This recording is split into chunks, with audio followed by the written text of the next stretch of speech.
How many times so far? Yes, this guy.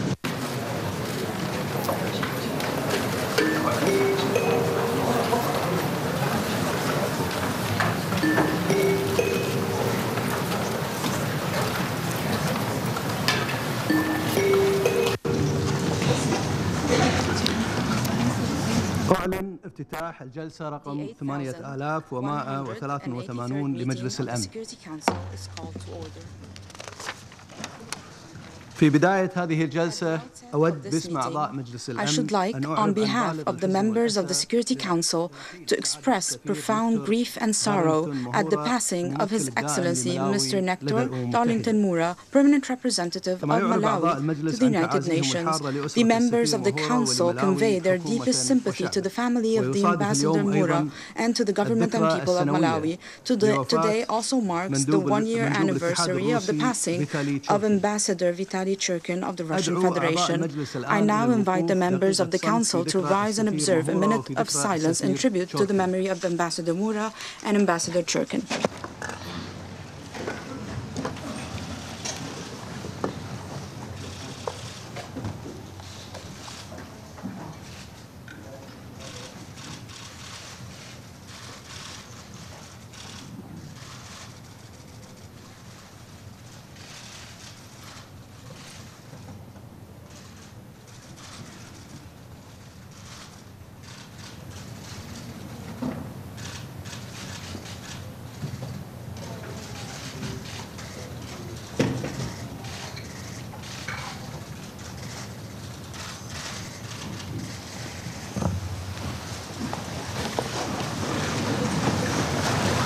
شكرا لكم. Thank you. جدول الأعمال The provisional المؤقت لهذه agenda الجلسة for هو this الحالة في meeting الشرق is الأوسط the situation بما in the Middle قضية East, فلسطين. including the Palestinian question. أقر جدول الأعمال. The agenda is adopted. وفقا للمادة In accordance 37 with من Rule النظام 37 الداخلي of the المؤقت Council's للمجلس Provisional Rules أدعو of ممثل Procedure, إسرائيل I invite the للمشاركة في هذه representative of الجلسة. Israel to participate in this meeting. تقرر ذلك. It is so decided.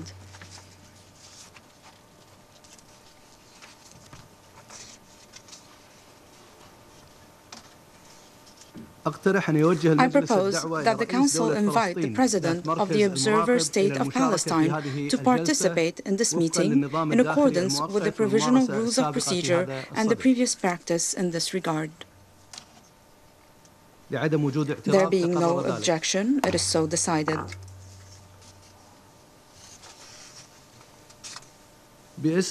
On behalf of the Council, I welcome His Excellency Mr. Mahmoud Abbas, and I request the Protocol Officer to escort him to his seat at the Council table.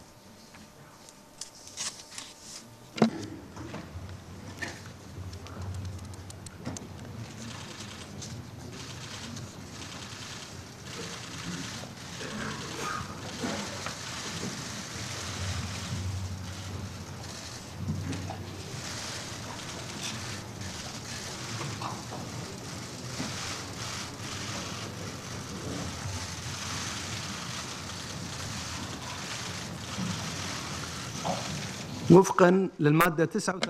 accordance with Rule 39 of the Council's Provisional Rules of Procedure, I invite Mr. Nikolai Mladenov, Special Coordinator for the Middle East Peace Process and personal representative of the Secretary General, to participate in this meeting. It is so decided. The Security Council will now begin its consideration of Item 2 of the agenda. I wish to warmly welcome the Secretary General, His Excellency Mr. Antonio Guterres, and give him the floor to make introductory remarks. President of the Security Council, Your Excellency Ambassador Mansour Al-Otaibi, Permanent Representative of Kuwait, Your Excellency Mr. Mahmoud Abbas, President of the State of Palestine, welcome to you and your delegation. Excellencies, ladies and gentlemen, I have just returned from a visit to Kuwait. Kuwait generously hosted a conference on the reconstruction of Iraq and helped mobilize critical resources. The international community showed its gratitude to the Iraqi people for their courageous victory over Daesh. The support is a vote of confidence in the government and people of Iraq, and Kuwait, Mr. President, has played a very important leadership role in this very successful meeting. But unfortunately, positive developments in Iraq are an exception in the region. This context underscores the need for a political solution to the Israeli-Palestinian conflict, which has lasted for far too long. I am here to reiterate my full personal commitment and the commitment of the United Nations to supporting the parties in their efforts to achieve a two-state solution. A solution of two democratic states, Israel and Palestine, living side by side in peace with secure and recognized borders. A solution that addresses all final state issues on status issues on the basis of relevant United Nations resolutions, international law, and mutual agreements. There is no plan B. Yet we must face today's sad reality. After decades of support, the global consensus for a two-state solution could be eroding, and obstacles on the ground have the potential to create an irreversible one-state reality. And it is simply impossible to square the circle of a one-state reality with the legitimate national, historic, and democratic aspirations of both Israelis and Palestinians. At the same time, conditions for Palestinians in Gaza, which has been under the control of Hamas for a decade, are dire. Shortfalls in UNRWA funding are a matter of also international concern. The human security, rights, and dignity of millions of Palestinian refugees are at stake. So too is the stability of the region. I appeal to the international community to step up its generous support. Excellencies, this is a time for dialogue, for reconciliation, and for reason. At this moment of great consequence, I appeal for effective concerted action by all parties. It is more important than ever. And, Mr. President, allow me to ask you to give the floor to the Special Coordinator of the Middle East Peace Process, Mr. Nikolai Mladenov, to deliver his monthly briefing to the Security Council on the situation in the Middle East. Thank you. I thank the Secretary General for his remarks and now give the floor to Mr. Mladenov. Mr. President, Your Excellency, President Mahmoud Abbas, President of the State of Palestine, Secretary General. We meet this month as regional tensions are taking an increasingly perilous turn. Fighting in Syria is increasing, endangering de-escalation arrangements and regional stability, as well as undermining efforts for a political solution. Despite the positive news from Iraq and the defeat of Daesh, much of the Middle East continues to be in the grips of an ongoing human tragedy of immense proportion. Mr. President, against this backdrop, and after over a century of hostilities, including 50 years of continued military occupation, Israelis and Palestinians are still no closer to peace. Many have lost hope that they will see it in their lifetimes. The enemies of peace are growing more confident by the day. They see every failure of the forces of moderation as a win for the forces of radicalization. They believe the political odds are turning in their favor. Day after day, they are emboldened. Hindering peace are also those who push facts on the ground, who promote unilateral moves, blocking the pathway back to the negotiating table. None of this will bring us closer to resolving the conflict. None of it will respond to the inalienable right of the Palestinian people to statehood or the Israeli longing for security. It will only drive us further down the road of confrontation, suffering, and a one-state reality of perpetual occupation. Mr. President, last month the international community discussed key priorities to advance the goal of peace at the extraordinary ministerial meeting of the Ad Hoc Liaison Committee.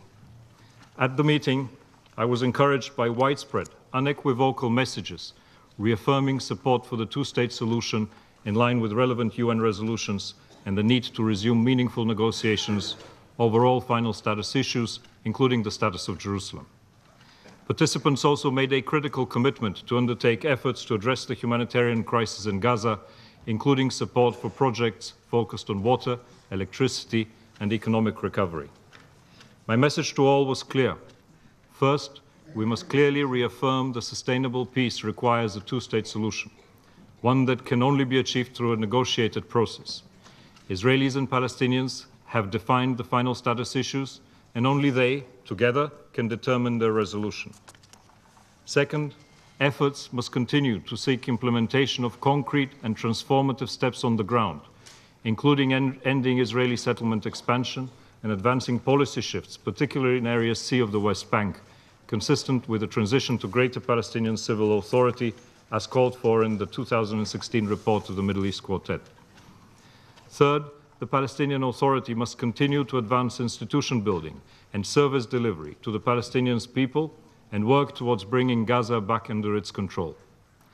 And lastly, it is critical that any future peace proposal focus on the two-state solution and all final status issues as per prior agreements and relevant UN resolutions.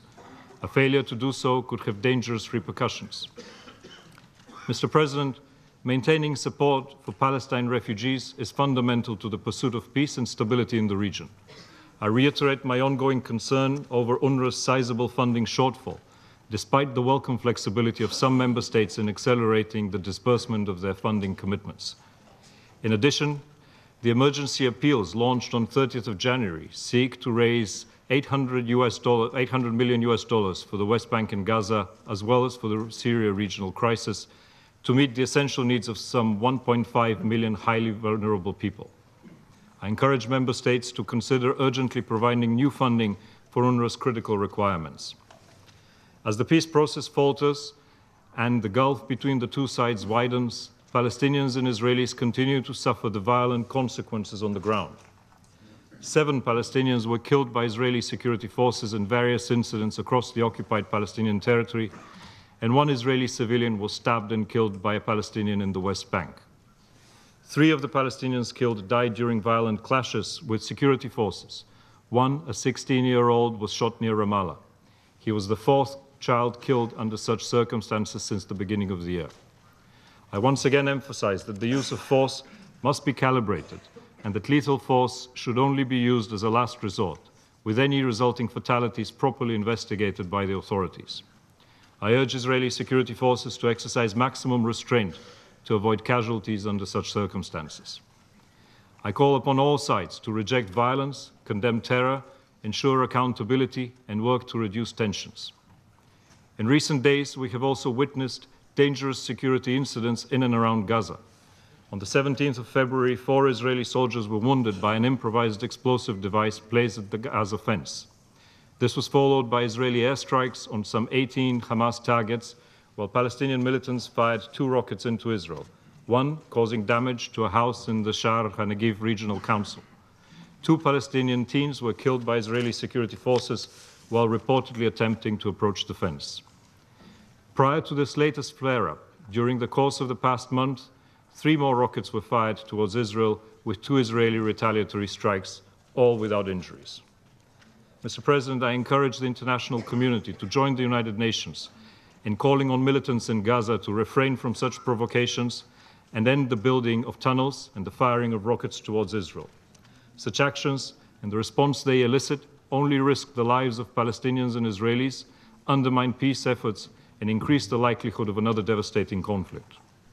I also take the opportunity to note the need to resolve the matter of the missing Israeli soldiers and civilians that are being held in Gaza.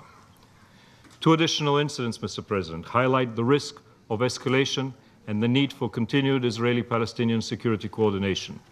These were the discovery of 12 roadside bombs in the West Bank on the 26th of January and the foiled attempt on the 4th of February to smuggle a dual-use component used to make explosive into Gaza within a shipment of medical equipment. I also note that the trial of the 17-year-old Palestinian girl, Ahed Tamimi, started on the 13th of February behind closed doors. She has been detained on remand for 2 months to date. As stated in my last briefing, the detention of a child... We are going to break away from this for a moment, take you live to the House floor for a brief pro forma session. No legislative business today.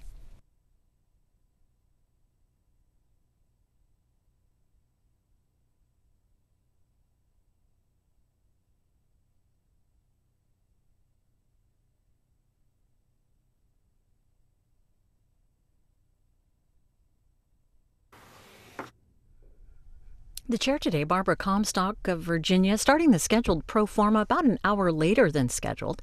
The House meeting for another pro forma session Friday, and then members will be back for legislative work Monday. I'll take you back to the UN Security Council meeting, expecting remarks by President of the Palestinian Authority today, Mahmoud Abbas. Hurt the Palestinian national cause, and the price will be paid by generations of ordinary people. Mr. President, the security situation on the Golan is also a growing concern. A worrying escalation occurred on February the 10th when Israeli defense forces destroyed what they identified as an Iranian unmanned aerial vehicle, which had reportedly entered its airspace from Syria. Shortly thereafter, Israeli aircraft targeted a Syrian airbase. During the attack, one Israeli jet was hit, injuring 2 pilots, which further prompted Israel to attack what it described as 12 military objectives inside Syria. I urge all sides to work towards easing tensions in this highly volatile area. Turning briefly to Lebanon, heightened rhetoric was exchanged between Israel and Lebanon over disputed maritime areas. The United Nations continues to call on the sides to act responsibly, avoid security risks, and explore, with the support of the United Nations, ways to resolve the issue. Preparations continue for May parliamentary elections in Lebanon and for the upcoming Rome II and CEDRE conferences to support the security sector and the economy, respectively, on the 15th of March and the 5th of April. While the situation was generally quiet in the UNIFIL area of operation, and despite heightened rhetoric related to the proposed construction by Israeli defense forces in Lebanese, quote, reservation areas, end quote, south of the Blue Line, construction began in non-reservation areas on the 7th of February with no incident reported. Mr. President, returning to the Israeli-Palestinian conflict, let me reiterate in closing that we in the international community must continue advocating for substantial Israeli policy changes related to the situation in the West Bank, including a halt to settlement construction, demolition of structures, and the prevention of Palestinian development in Area C. On Gaza, we must collectively work to alleviate the humanitarian disaster and provide full support to Egyptian reconciliation efforts. Our support to UNRWA also remains vital. I also hope that we will be able to look beyond the closed, dark negotiating rooms that are currently empty of diplomats and politicians, to see that there are Israeli and Palestinian advocates for peace working tirelessly to promote change, civil society organizations, youth and women's groups, religious and community leaders. They all have a critical role to play and must be supported and allowed to express their views freely. We rarely discuss their role. We don't speak often enough about the challenges they face, but their efforts must be recognized and supported.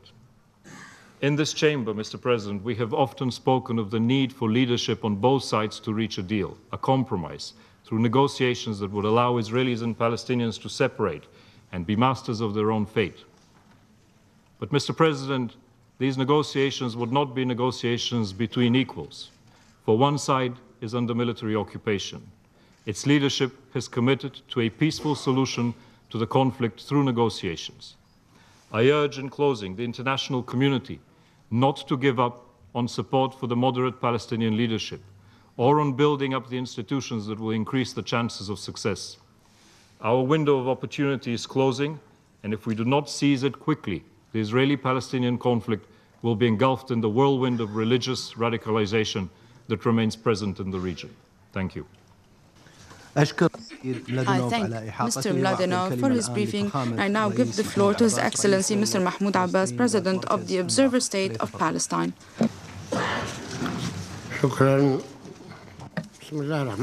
Thank you. In the name of God, the Merciful, the Compassionate, Excellency Sheikh Sabah Al-Khalid Al-Hamad Al-Sabah, President of the Security Council, Excellency Mr. Antonio Guterres, Secretary General of the United Nations, Excellencies, members of the Security Council. May the peace, mercy, and blessings of God be upon you.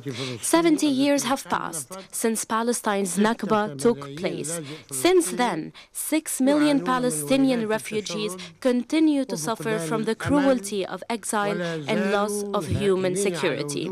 They continue to wander the world after the loss of their peaceful and stable lives in their homelands. They are part of the 13 million Palestinians whose country has yet to be recognized as a full member state of the United Nations, despite the numerous resolutions reaffirming the right to self-determination.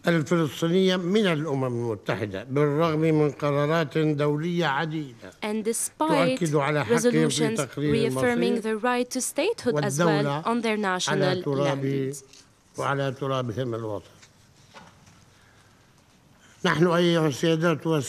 Excellencies, we are the descendants of the Canaanites that lived in the land of Palestine 5,000 years ago and continuously remained there to this day. Our great people remains rooted in its land. The Palestinian people built their own cities and homeland and made contributions to humanity and civilization witnessed by the world. They established institutions, schools, hospitals, cultural organizations, theaters, libraries, newspapers, publishing houses, economic organizations, businesses and banks with wide regional and international influence. All of this existed before and after the Balfour Declaration issued by the British government in 1917, a declaration by which those who did not own gave to those who had no rights. The British government bears responsibility for the catastrophic consequences inflicted on the Palestinian people as a result of this declaration. Since then, and although our people remain under occupation, they continued their journey, building and developing their country with the establishment of the National Authority in 1994. Our national institutions are recognized by international organizations for their merit and work, which is based on the rule of law, accountability and transparency, and empowerment of women and youth in an environment of tolerance, coexistence of civilizations, and non-discrimination. Moreover, we continue to strive to unite our people and land and to ensure one authority, one law, and one gun.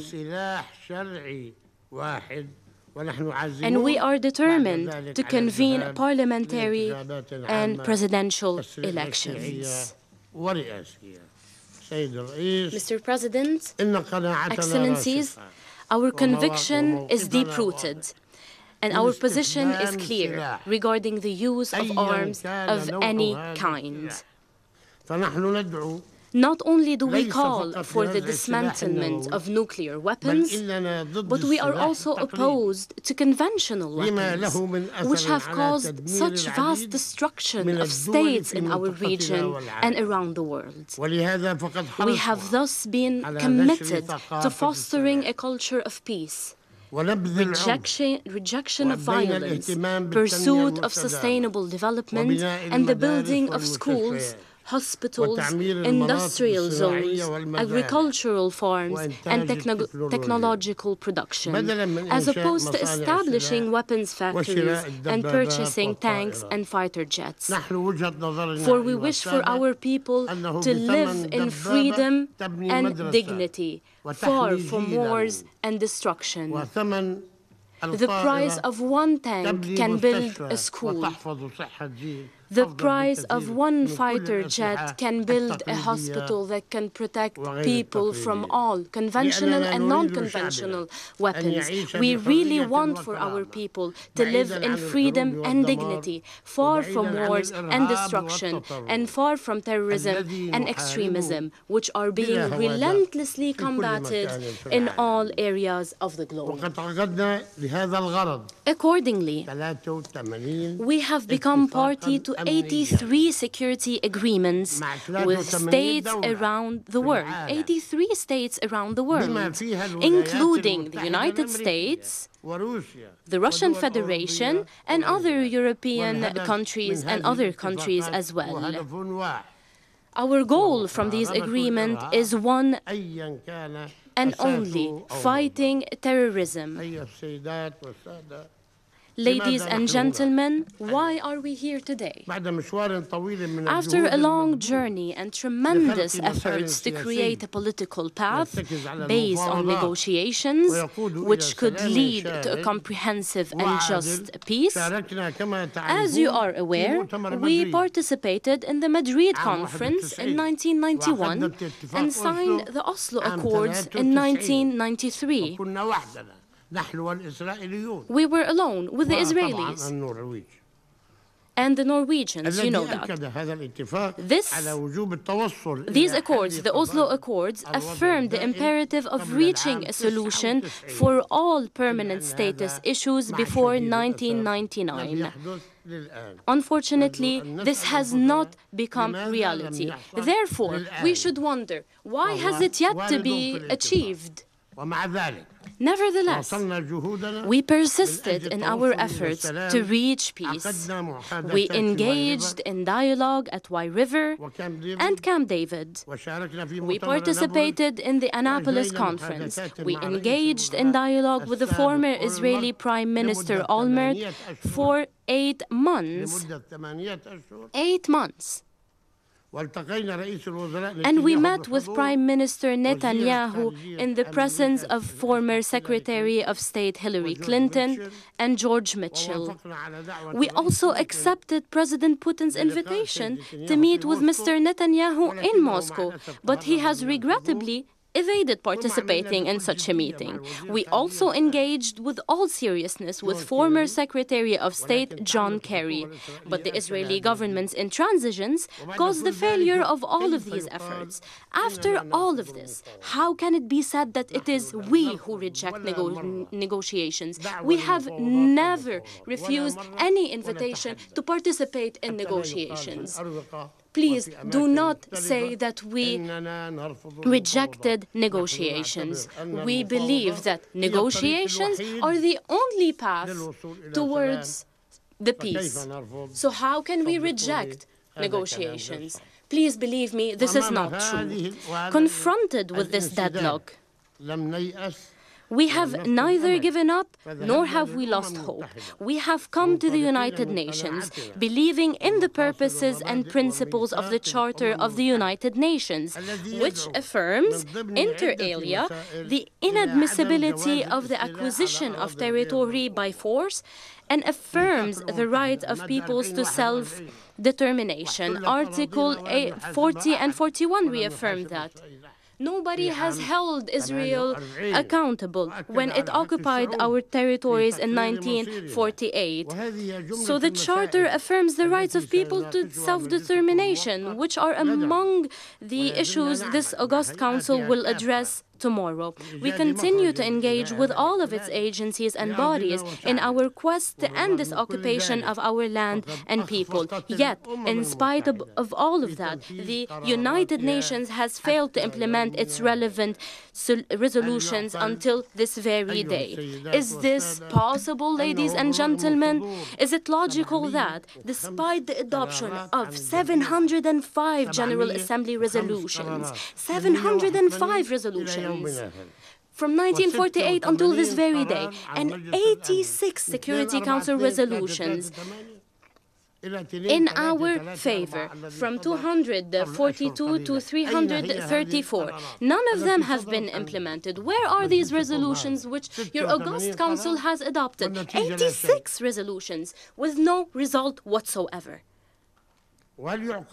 Is it logical that Israel violates its obligation to implement resolutions 181 and 194?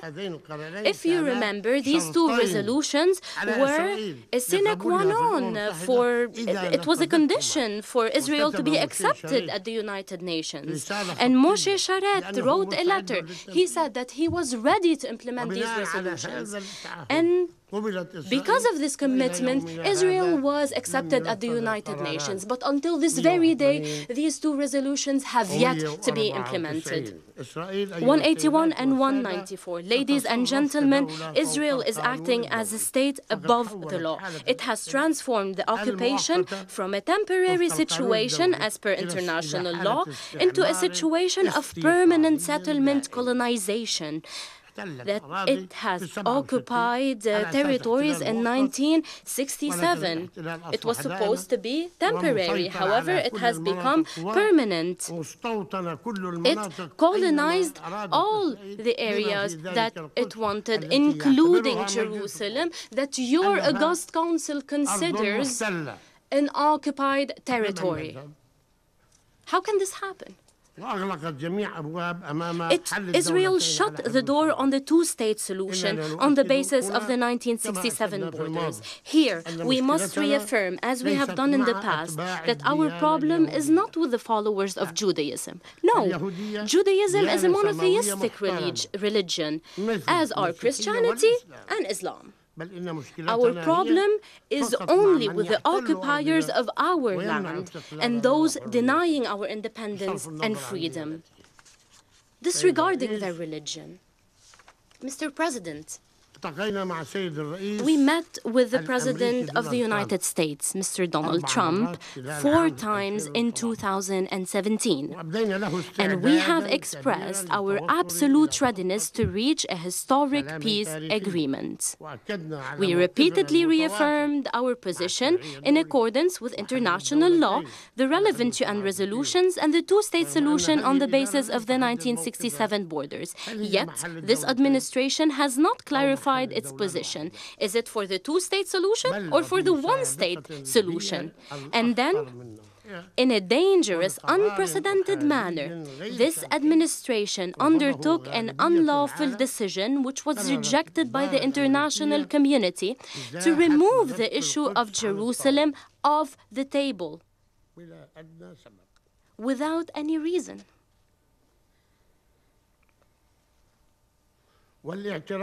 It decided to recognize the city of Israel's capital and to transfer its embassy to the city, to Jerusalem. It did so ignoring that East Jerusalem is part of the Palestinian territory. It is occupied since 1967, and it is our capital, which we wish to be a city open to all faithful, or all the faithful of the 3 monotheistic religions,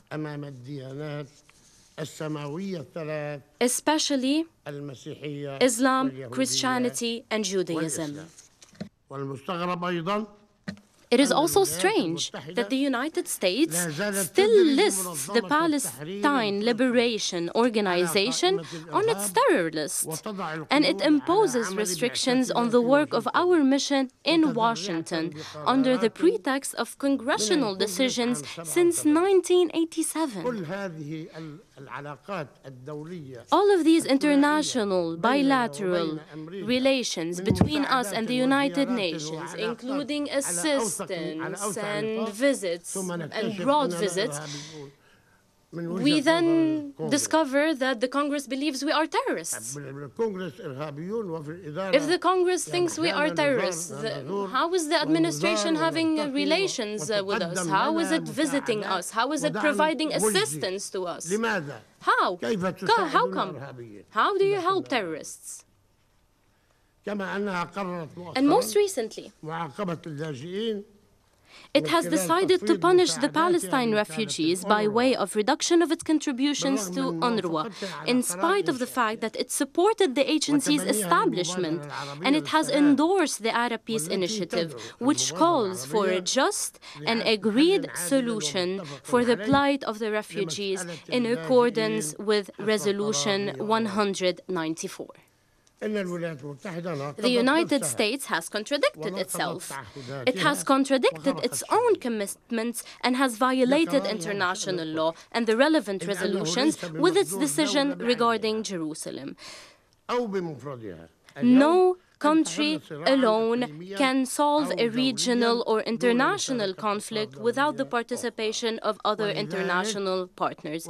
Therefore, to solve the Palestine question, and this is our position and our belief, it is essential to establish a multilateral international mechanism emanating from an international conference and in line with international law and the relevant resolutions to solve the Palestinian question. A multilateral international mechanism. Mr. President, faced with Israel's policies and practices in violation of international law and its non-compliance and non-implementation of agreements signed, our Central Council, the highest Palestinian parliamentary body, decided several weeks ago to review the relationship with Israel. Yes, we will review the relationship. considering that we have become an authority without authority, and the occupation has become one without cost. We are working for the occupation. We are working for the occupation. We are employees for the occupation. And we say that Israel must uphold its obligations as an occupying power.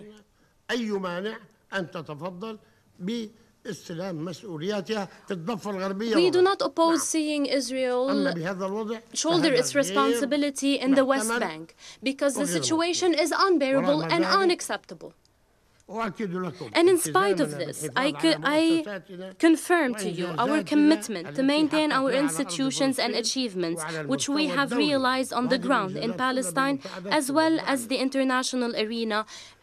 Thanks to your assistance, we are determined to remain committed to the political, diplomatic, and legal path far from any violence through political negotiations and dialogue, which we have never rejected. Never rejected.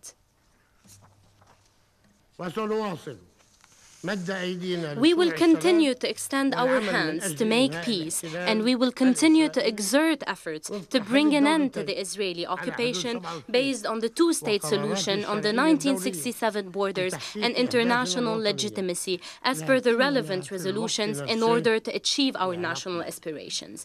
However, at the same time, we will continue to oppose any attempt, regardless by whom, to impose solutions that contradict this legitimacy. Any solution that contradicts this legitimacy will be rejected. We have been granted the status of non-member observer state by the General Assembly. And on that basis, we have become a state party to 105 international treaties and organizations. We have been recognized by 138 states. All of this has further strengthened the status of the State of Palestine, which continues to strive for recognition by the rest of the states in the world, among which member states of the Council that have not yet recognized the State of Palestine. Even while knowing that recognition of the State of Palestine is not a substitute for negotiations. Recognition does not go against negotiations. It rather promotes negotiations. Therefore, I call upon members who have yet to recognize the State of Palestine to do so. And in the future, we will intensify our efforts to achieve admission to full membership in the United Nations and to guarantee international protection for our people. We will come to the Council. We will come and call for international protection to our people. The situation is no longer bearable. You have listened to the briefing of the Special Coordinator. We hope for you to support our efforts to ensure the rights of 13 million Palestinians who yearn for an independent homeland, just like all other peoples of the world, and yearn for their state to take its rightful place in the international community. I say 13 million Palestinians. And you say that's not true, but we are 13 million Palestinians, whether we live inside Palestine or in other foreign countries. We come here before your august council, ladies and gentlemen, in the midst of the deadlock of the peace process due to the US decision regarding Jerusalem, Israel's ongoing illegal settlement activities, and its violation of the resolutions of the Council and its disrespect of the signed agreements, latest of which Resolution 2334. We are here because of the Palestinian side's desire to continue working positively and courageously. We have courage to say yes, and we have full courage to say no. This all relies on the international law and our interests. We are here to build a culture of peace, to reject violence, to save the principle of two states, to attain security and stability for all, to restore hope to our people and the peoples of the region, and to find a way out of the stalemate and crisis we are in.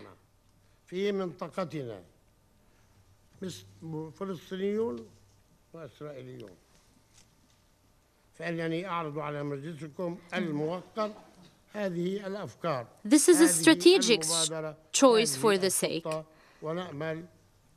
for the coming generations in our region. Therefore, I will tell you about our plan. First, we call for the convening of an international peace conference by mid-2018, based on international law and the relevant UN resolutions, with broad international participation, and including the two concerned parties and the regional and international stakeholders, foremost among them the permanent members of the Security Council and the International Quartet, as was the framework for the Paris Peace Conference and as envisaged for the conference to be convened in Moscow as per Resolution 1850. So we call for the convening of an international peace conference. The conference in Paris was attended by 74 states. So the outcomes of this conference should be as follows. 1. Acceptance of the state of Palestine as a full member of the United Nations. And this is what we deserve. Don't you think we deserve to be a full member? Why not?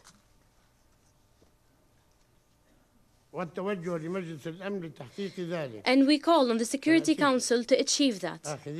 We will come to you, taking into account General Assembly Resolution 67-19 of 29 November 2012, which supported our non-observer membership, our observer membership, and guaranteeing international protection for our people on the lines of 1967. The formation of an international multilateral mechanism that will assist the two parties in the negotiations to resolve all the permanent status issues defined in the Oslo Accords. According to the Oslo Accords, Jerusalem, borders, security, settlements, refugees, water, and prisoners are to be resolved through an agreement by both parties.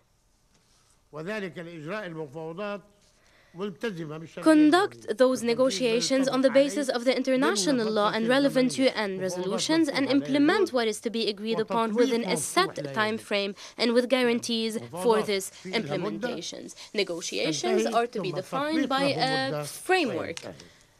When it ends, the agreement must be implemented. This is the only way to solve this long conflict in the Middle East. 2. During the period of negotiations, all parties must refrain from unilateral actions, particularly those that would prejudge the outcome of a final solution as set forth in Article 31 of the Oslo Accords of 1993. The Oslo Accords stipulate that all parties must refrain from unilateral actions and any settlement. Foremost must be the cessation of settlement activities in the territory occupied since 1967, including East Jerusalem, and suspension of the decision regarding Jerusalem and holding transfer of the U.S. Embassy to Jerusalem, because this thwarts negotiations. In compliance with the relevant Security Council resolutions, including, in particular, resolutions, 476, 478, and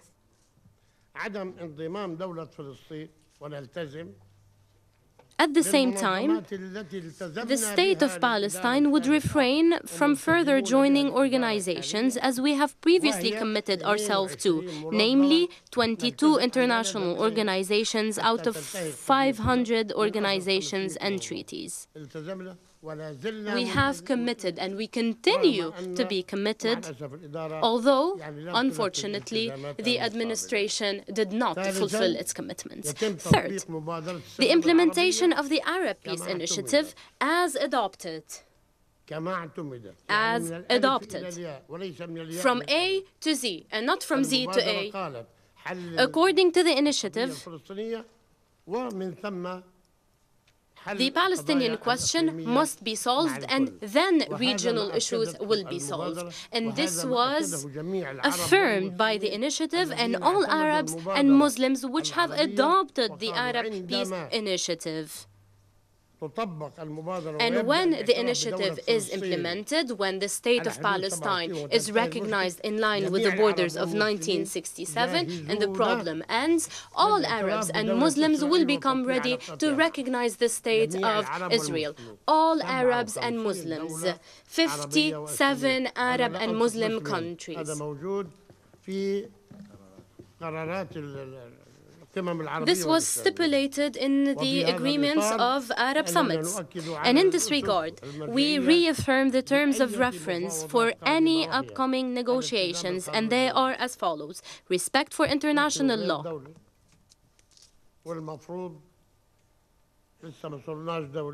We are a state, but we are not recognized yet as a state.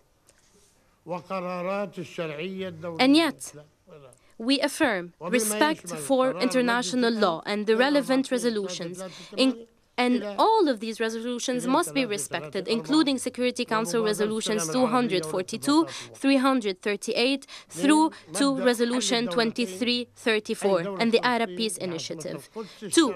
The preservation of the principle of the two states, the State of Palestine with East Jerusalem as its capital, living side by side with the State of Israel in peace and security on the basis of the 4 June 1967 borders, and rejection of partial solutions and a state of provisional borders.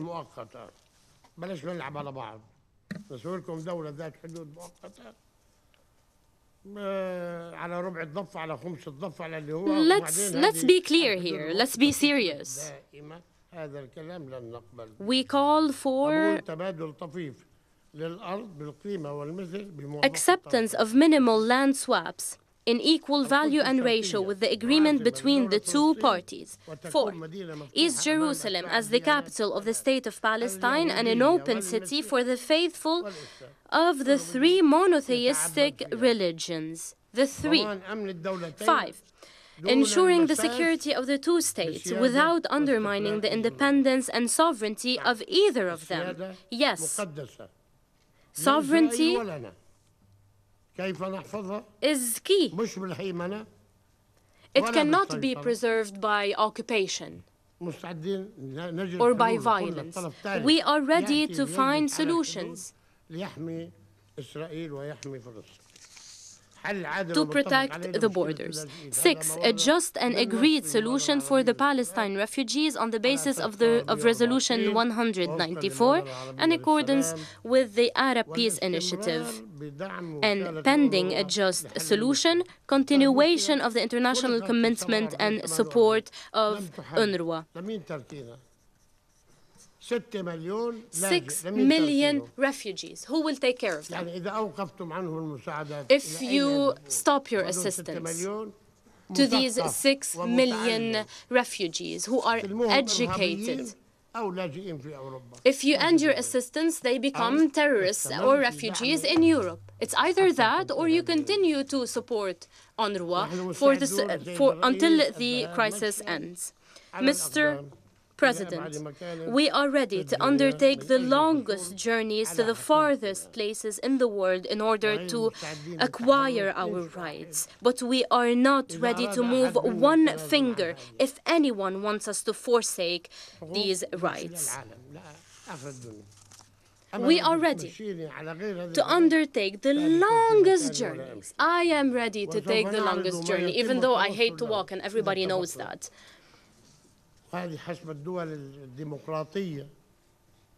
We will present any agreement reached with Israel to a general referendum among our people, respecting democracy and reinforcing legitimacy.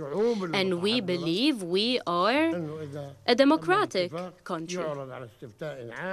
So we will have a general referendum. Mr. President, we have knocked on your door today, you who comprise the highest international body entrusted with the maintenance of international peace and security.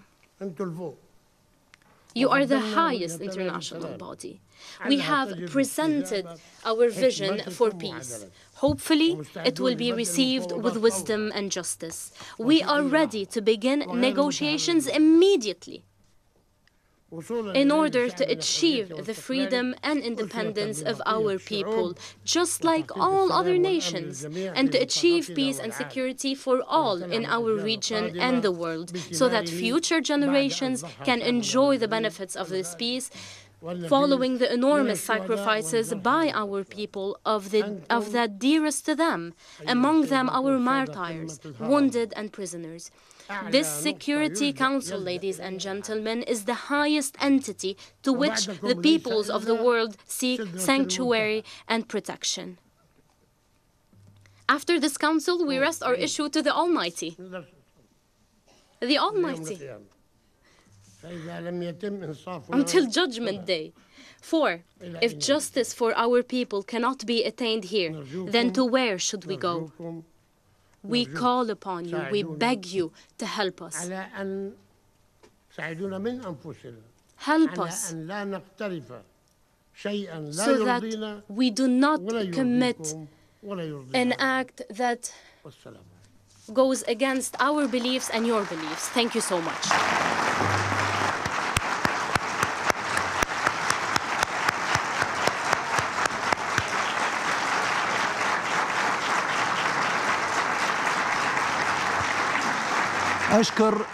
أشكر فخامة الرئيس محمود عباس رئيس دولة فلسطين. I thank His Excellency President Mahmoud Abbas, President of the Observer State of Palestine, for his statement.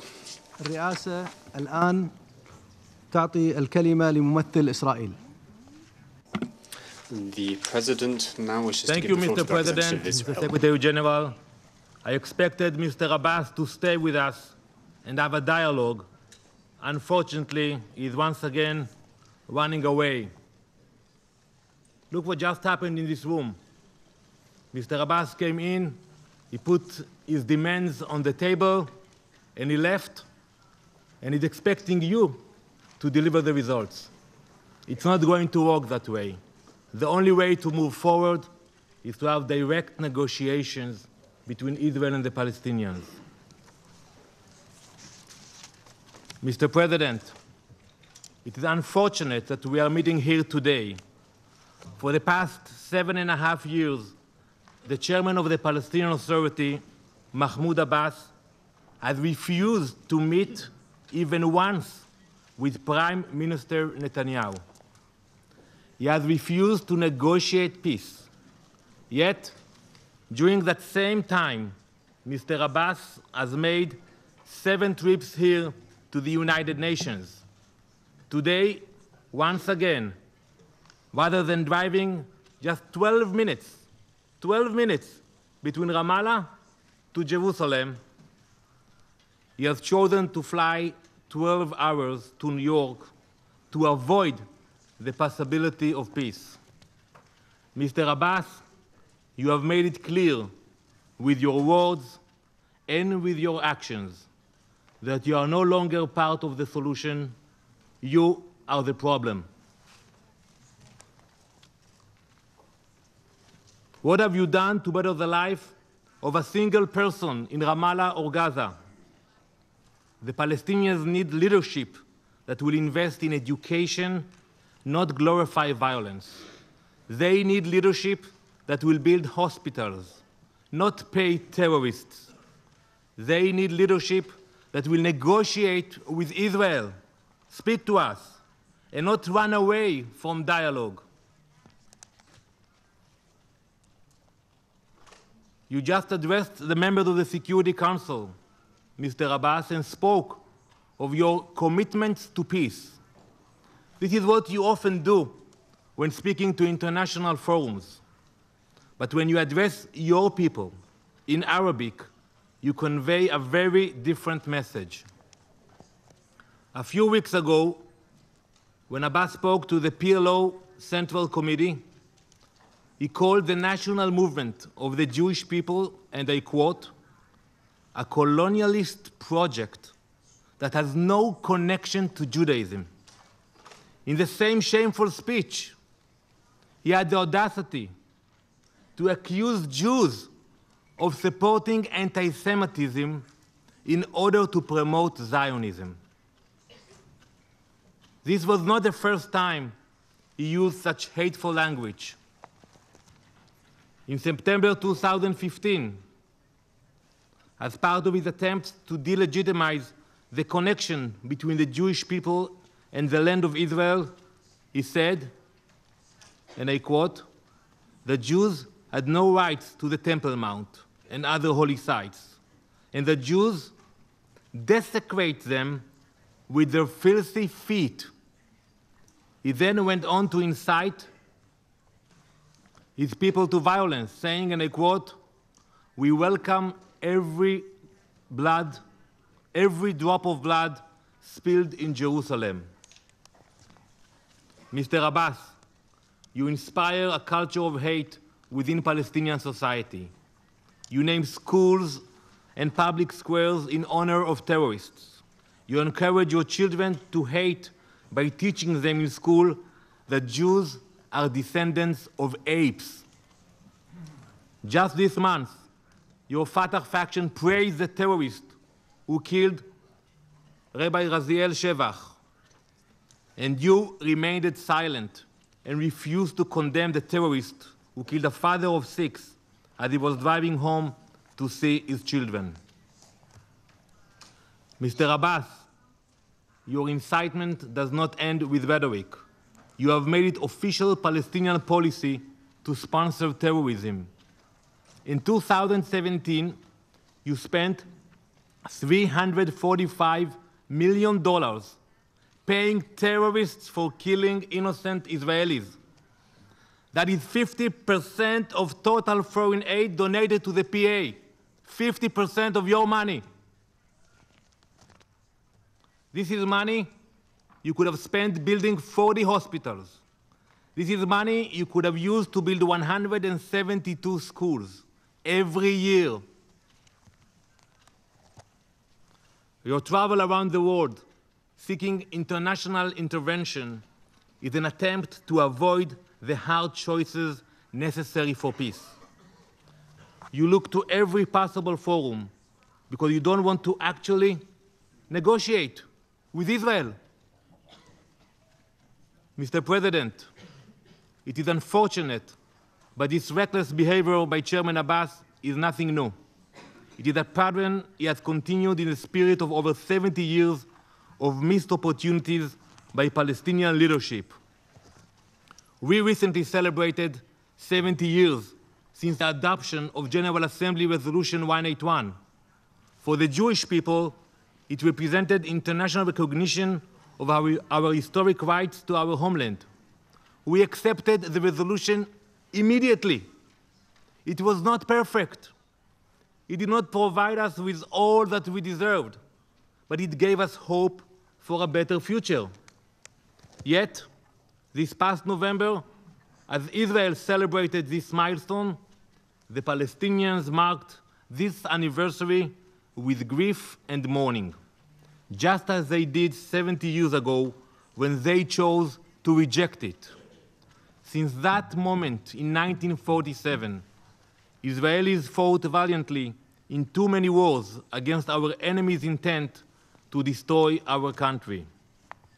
Over time, brave leaders emerged in Egypt and in Jordan, leaders who were willing to negotiate, compromise, and ultimately sign peace agreements with Israel. But the Palestinian leadership continued to choose conflict over coexistence. At the Camp David summit in 2000, Prime Minister Ehud Barak presented the Palestinians with an unprecedented offer. What was Mahmoud Abbas's reaction? To side with Yasser Arafat, claim it was a trap, and reject the proposal. Back in 2000. In 2005, Mahmoud Abbas was elected to chair the Palestinian Authority. The world hoped he would follow in the courageous footsteps of President Sadat and King Hussein, seek peace with Israel, and forge a better future for Palestinians. But he let his people down. Since the day he took office, peace plan after peace plan has been accepted by Israel and rejected by Mr. Abbas. Israeli leaders have sat with Mr. Abbas time and again. 3 different Israeli prime ministers, 3 different American presidents. But every time there is an inch toward progress, Mr. Abbas runs away. In 2007, Prime Minister Ehud Olmert offered the most generous deal since Resolution 181, an almost complete withdrawal from Judea and Samaria, and a direct link to the Gaza Strip. The offer even included a plan to place the old city of Jerusalem, the gateway to our holiest sites, under international control. Mr. Abbas's response was simple, an unequivocal no. 2 years later, Prime Minister Netanyahu did something unprecedented. In an attempt to restart negotiations, he initiated 10 months freeze on Jewish construction in Judea and Samaria. This was a precondition that no Israeli Prime Minister, not even Yitzhak Rabin or Shimon Peres, had ever agreed to. But soon enough, the 10 months passed and Mahmoud Abbas was nowhere to be found. He never came to the table. In 2013, Secretary of State John Kerry opened another attempt at negotiations. Once again, Prime Minister Netanyahu was ready to talk, ready to negotiate. Once again, Chairman Abbas responded by breaking his commitment to Secretary Kerry. He chose unilateral action, joining international conventions. Then he sought peace with Hamas, the internationally recognized terrorist organization, without even demanding that it renounce violence.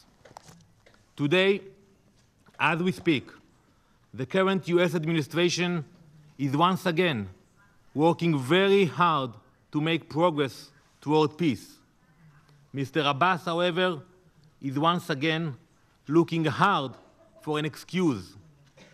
This time he claims it was the American announcement about Jerusalem that drove him to reject negotiations. By recognizing Jerusalem as Israel's capital, President Trump simply stated what should be clear to everyone. Let me be clear. For thousands of years, Jerusalem has been the heart and soul of our people. Jerusalem has been our capital since the days of King David, and Jerusalem will remain the undivided capital of the State of Israel forever. We will always insist on Israeli sovereignty over a united Jerusalem. But even fair-minded observers would agree that under any possible agreement, Jerusalem will be recognized internationally as our capital.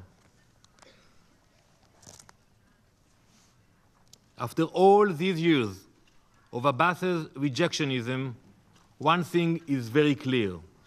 When we extend a hand, Abbas extends a fist. Only when the terrorists of Hamas extend a hand does Abbas embrace them with open arms and without preconditions. Mr. Abbas has not insisted on the basic human gesture of demanding the return of the Israeli civilians and the remains of IDF soldiers, Hadar Goldin and Oron Shaul, that Hamas is savagely holding. Mr. President, Israelis are an optimistic people. We weathered 4 bloody wars with Egypt while waiting for a leader like Anwar Sadat to courageously visit Jerusalem. It took decades of talks with Jordan until the time was right for King Hussein to enter into what he rightly called a peace of the brave. 3 times a day, Jews in Israel and all over the world turn to Jerusalem and pray for peace. We ask the following from God: Sim shalom tova uvracha, chen v'chesed v'rachamim, alenu v'al kol Israel amecha. Grant peace everywhere, goodness and blessing, grace, loving kindness, and mercy to us and unto all Israel and all of the world. We have no doubt that the day will come when the Palestinian people will also be blessed with leadership that shares these noble aspirations. This will be a leadership that condemns violence and ends the shameful practice of paying salaries to terrorists. It will be a leadership that educates its people to tolerance instead of peddling in anti-Semitism. It will be a leadership that recognizes that Israel is and always will be the national homeland of the Jewish people. Israel eagerly awaits the day when this Palestinian leadership will emerge and will bring the hope for a better future for its people and our region. Thank you.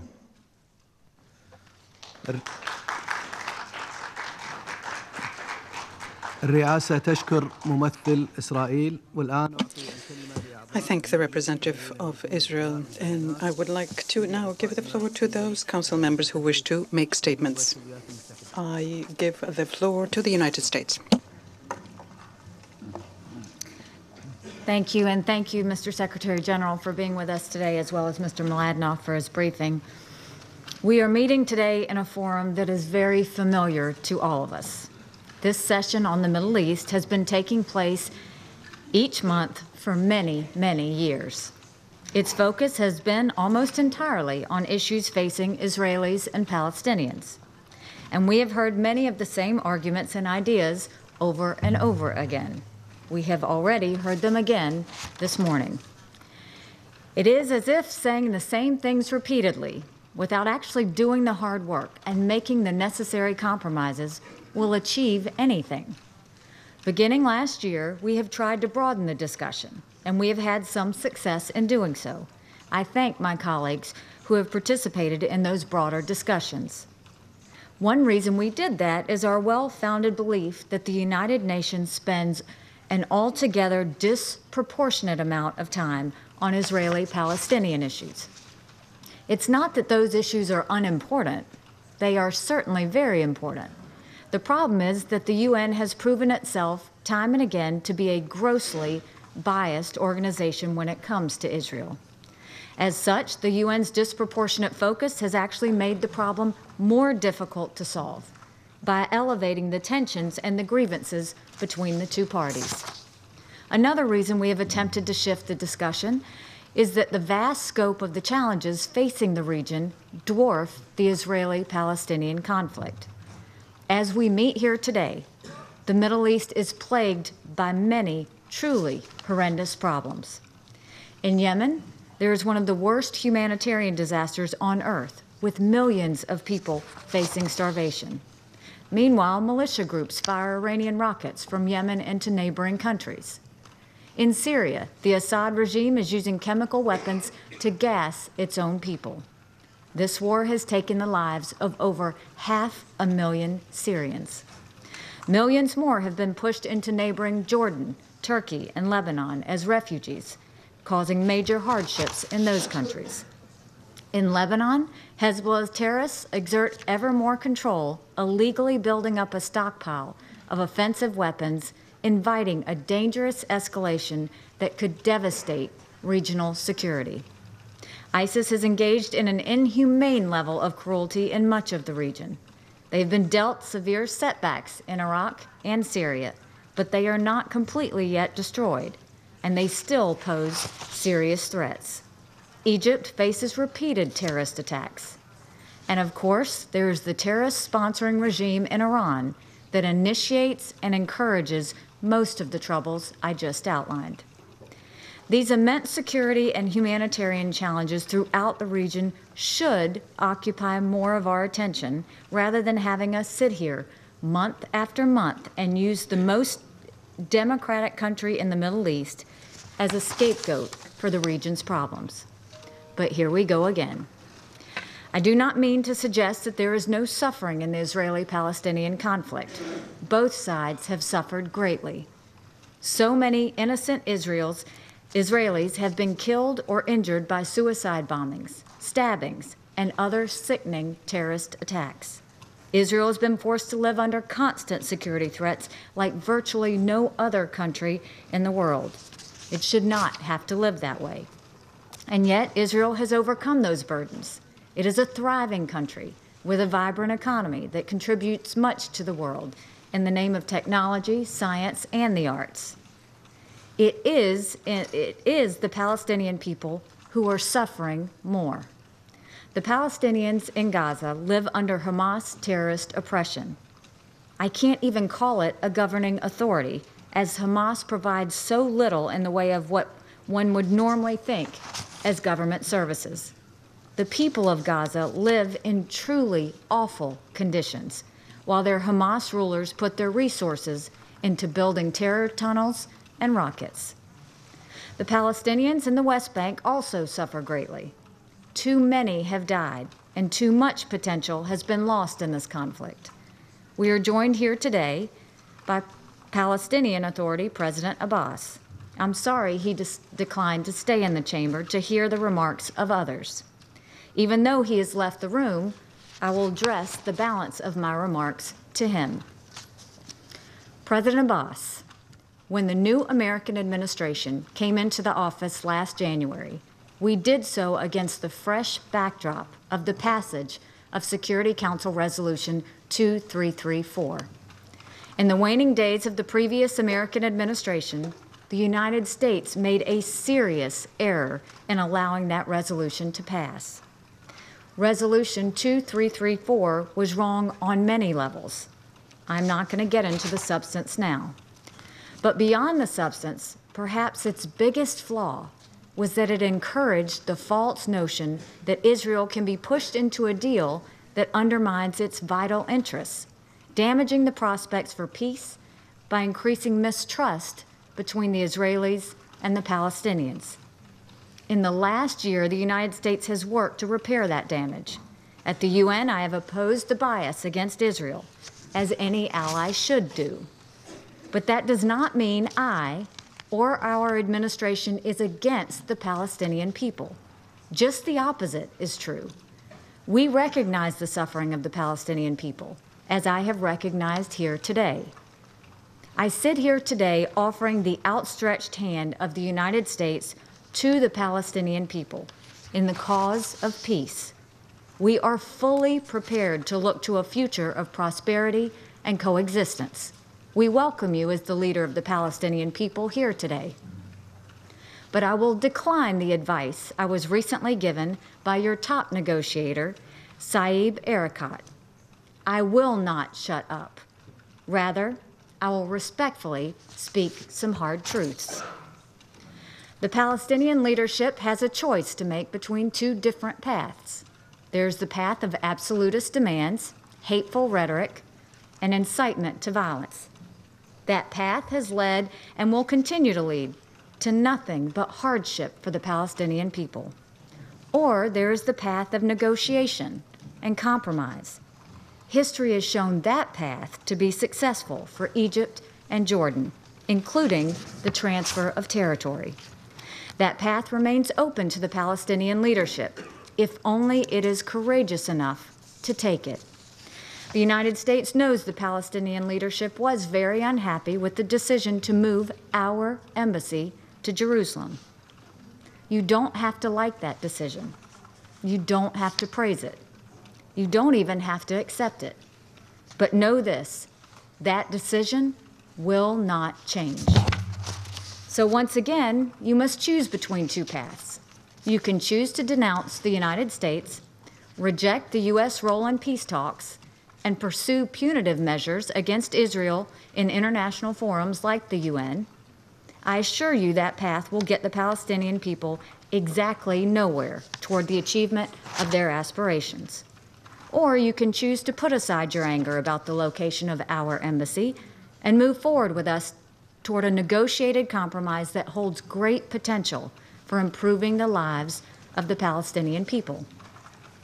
Putting forward old talking points and entrenched and undeveloped concepts achieves nothing. That approach has been tried many times and has always failed. After so many decades, we welcome new thinking. As I mentioned in this meeting last month, the United States stands ready to work with the Palestinian leadership. Our negotiators are sitting right behind me, ready to talk. But we will not chase after you. The choice, Mr. President, is yours. Thank you. I thank the United States and I'll give the floor to the Russian Federation. Mr. President, first of all, I would like to express gratitude to you as President of the Security Council and to the colleagues on the Council, and also to everyone in this chamber. Thank them for honoring the memory of the permanent representative to the UN, Vitaly Churkin, who left us in exactly 1 year ago. Thank you for that. We would like to also express our condolences in the wake of the passing of our friend and colleague, the permanent representative of Mahmoud, who passed yesterday. Mr. President, we were happy to see and greet in the chamber the president of the Palestinian state, Mahmoud Abbas, and we think the participation of the Palestinian leader in the meeting today is very important for us to understand the current situation in the Middle East. We would like to thank Mr. Mladenov also for the informative presentation on the Middle East settlement. The long-suffering region of the Middle East is torn by bitter conflicts in Syria and Yemen and Libya, and each of them in itself is a very severe one. But it would be a mistake to think that the Palestinian issue is something that is now in the background. And it would be an even greater mistake to intentionally try to push it into the background, because it remains today at the center of the chronic instability in the Middle East. The situation there recently has become more acute, and in the absence of fully fledged political negotiations between the Palestinians and the Israelis, the decisions on Jerusalem not just raised the level of emotions and pushed the situation into yet once again destabilizing cycle, but they also increased desperation. In the West Bank and in the Gaza, we saw protests, we saw harsh statements made by the Palestinian leadership and from the capitals of the Arab and Muslim world. And all of this only confirms how sensitive is and important is the issue of Jerusalem, the cradle of three monotheistic religions.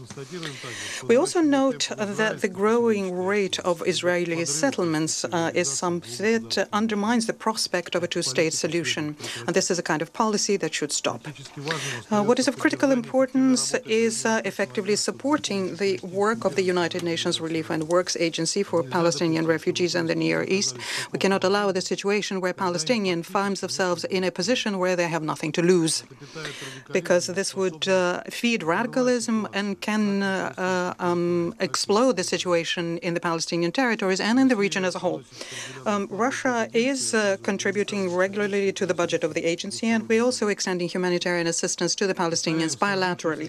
Once again, let me say that the existing status quo in this long-standing conflict is not something that's reliable, lasting, or viable. It's only through a two-state way of settlement, which presupposes a peaceful and secure coexistence of two states, Palestine and Israel, will enable us to overcome crisis and create the conditions for sustainably moving towards peace. In the given situations, we will continue our efforts aiming at preserving the Middle East settlement architecture and leading the process out of the depressed state it finds it is.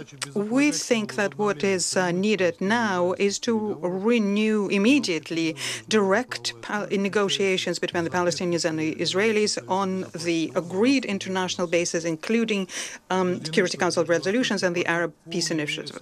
We are convinced that the Middle East Quartet retains its unique mediation format approved by Security Council resolutions. There is no doubt that the Quartet, together with the League of Arab States, can play a role in unfreezing the dialogue. And the work done by the Quartet, in particular the report prepared in June 2016, remains topical and relevant. In implementing the recommendations in the report will lead to greater trust between the parties. The report states what needs to be done as regards the settlement activities, the continued provocative rhetoric and violence on both sides, and other factors. It also talks about the imperative of making sure that the Palestinians have true national unity on the political platform of the Palestine Liberation Organization.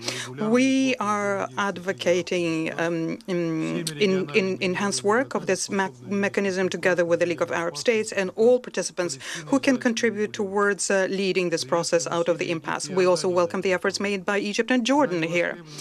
The mission of our Egyptian partners for Palestinian unity remains very relevant. New developments surrounding this conflict requires the international community to think how we're going to accompany this process so as to create the conditions for direct negotiations between Palestine and Israel.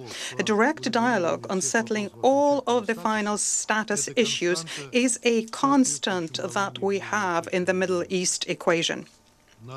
We need to focus on working out the formula which is acceptable to both sides. We stand ready to discuss its parameters with all of the world and regional players. As is well known, in the past 2 weeks, we in Russia had a very busy agenda at the highest level, including the visits by the King of Jordan, Abdullah II, the Prime Minister Netanyahu, and the President Mahmoud Abbas. We reiterate our readiness to provide the Russian platform for the meetings between the Palestinian and Israeli leaders without preconditions, and we expect that this proposal will be reacted to positively on both sides. We'd like to underscore that attaining Israeli-Palestinian settlement, as well as resolving other regional issues, something that requires the pooling of our efforts and cooperation, which is mutually respectful. Looking for the guilty party, groundless accusations, and insulting rhetoric is something that should forever be left in the past. Instead of that, we need to work through dialogue channels within which we need to discuss the most acute problems. What we have on the agenda is something that we proposed a long time ago, the trust and security measures for the entire region of the Middle East. Thank you. I now give the floor to the representative of France. Monsieur le Président, Mr. President. I would like to first of all thank the Secretary General Antonio Guterres and the Special Representative Nikolai Mladenov, thank them for their very edifying statements. I would like to also welcome the presence amongst us today, the President Mahmoud Abbas, and his courageous commitment, which he renewed today in this chamber, for peace and negotiations. The Israeli-Palestinian conflict is not just another crisis amongst the crises in the Middle East. It is the conflict which is the oldest in the region. It is the conflict which, because of its symbolic dimension, its long-standing nature, goes far beyond the borders of Israel and the Palestinian territories. And lastly, this is a kind of conflict whose central and mobilizing nature has always provided an argument for recruiting into terrorist groups which are active in the region and beyond. More than 25 years after the Oslo Accords, the peace is not on the ground, nor is it in the discourse or in people's minds. Since Oslo, we've had a new generation of Palestinians and Israelis who grew up and witnessed the hope for the conflict settlement recede. In this context, some could be tempted by trying to transform the conflict, which is political, into a religious conflict, and there, if it's a religious one, there is no concession possible, unlike the political conflict. Let's be aware of that. And let's also understand that the false status quo on the ground is constant deterioration, which is linked to the settlement and more generally Israeli occupation. It is characterized by violence, which is being used and encouraged by several movements, in particular the Hamas movement. This situation can deteriorate at any point and lead to regional consequences beyond control. This is particularly acute in Gaza, and this will be my first point, and this is because of the events we've been witnessing recently. The recent events, against the background of economic and humanitarian crisis in Gaza, increase the crisis of a new conflict in the wake of the three conflicts they've already had in a decade. In order to avoid new violence, who will victimize the Gaza population, we call everyone to exercise restraint. I would like to recall here that we will never compromise on the security of Israel and reiterate our firm condemnation of the attacks perpetrated on the Israeli territory, be it the use of explosive, random firing of rockets, which resumed recently, or the digging of offensive tunnels, the kinds that have just been destroyed by the Palestinian forces. Beyond the de-escalation which is required, it will not possible to have a solution for Gaza without the return of the Palestinian Authority under Mahmoud Abbas and within the framework endorsed by the PLO. We reiterate our attachment to the implementation to the agreement signed in Cairo on the 12th of October between Fatah and Hamas, which should allow the Palestinian authorities to fully exercise its authorities in the Gaza Strip, including in the area of security. And this process has to translate itself into rapid improvement of the living conditions for the people in Gaza. It also has to be accompanied by the lifting of the blockade, together with credible security guarantees for Israel. And we stand ready to accompany these efforts. We also shouldn't disassociate the situation in Gaza from the general Palestinian situation. Gaza is an integral part of Palestinian territories, and it will not be possible to have a Palestinian state or a peace agreement with Israel without Gaza. So Palestinian unity is part and parcel to peace in the Middle East.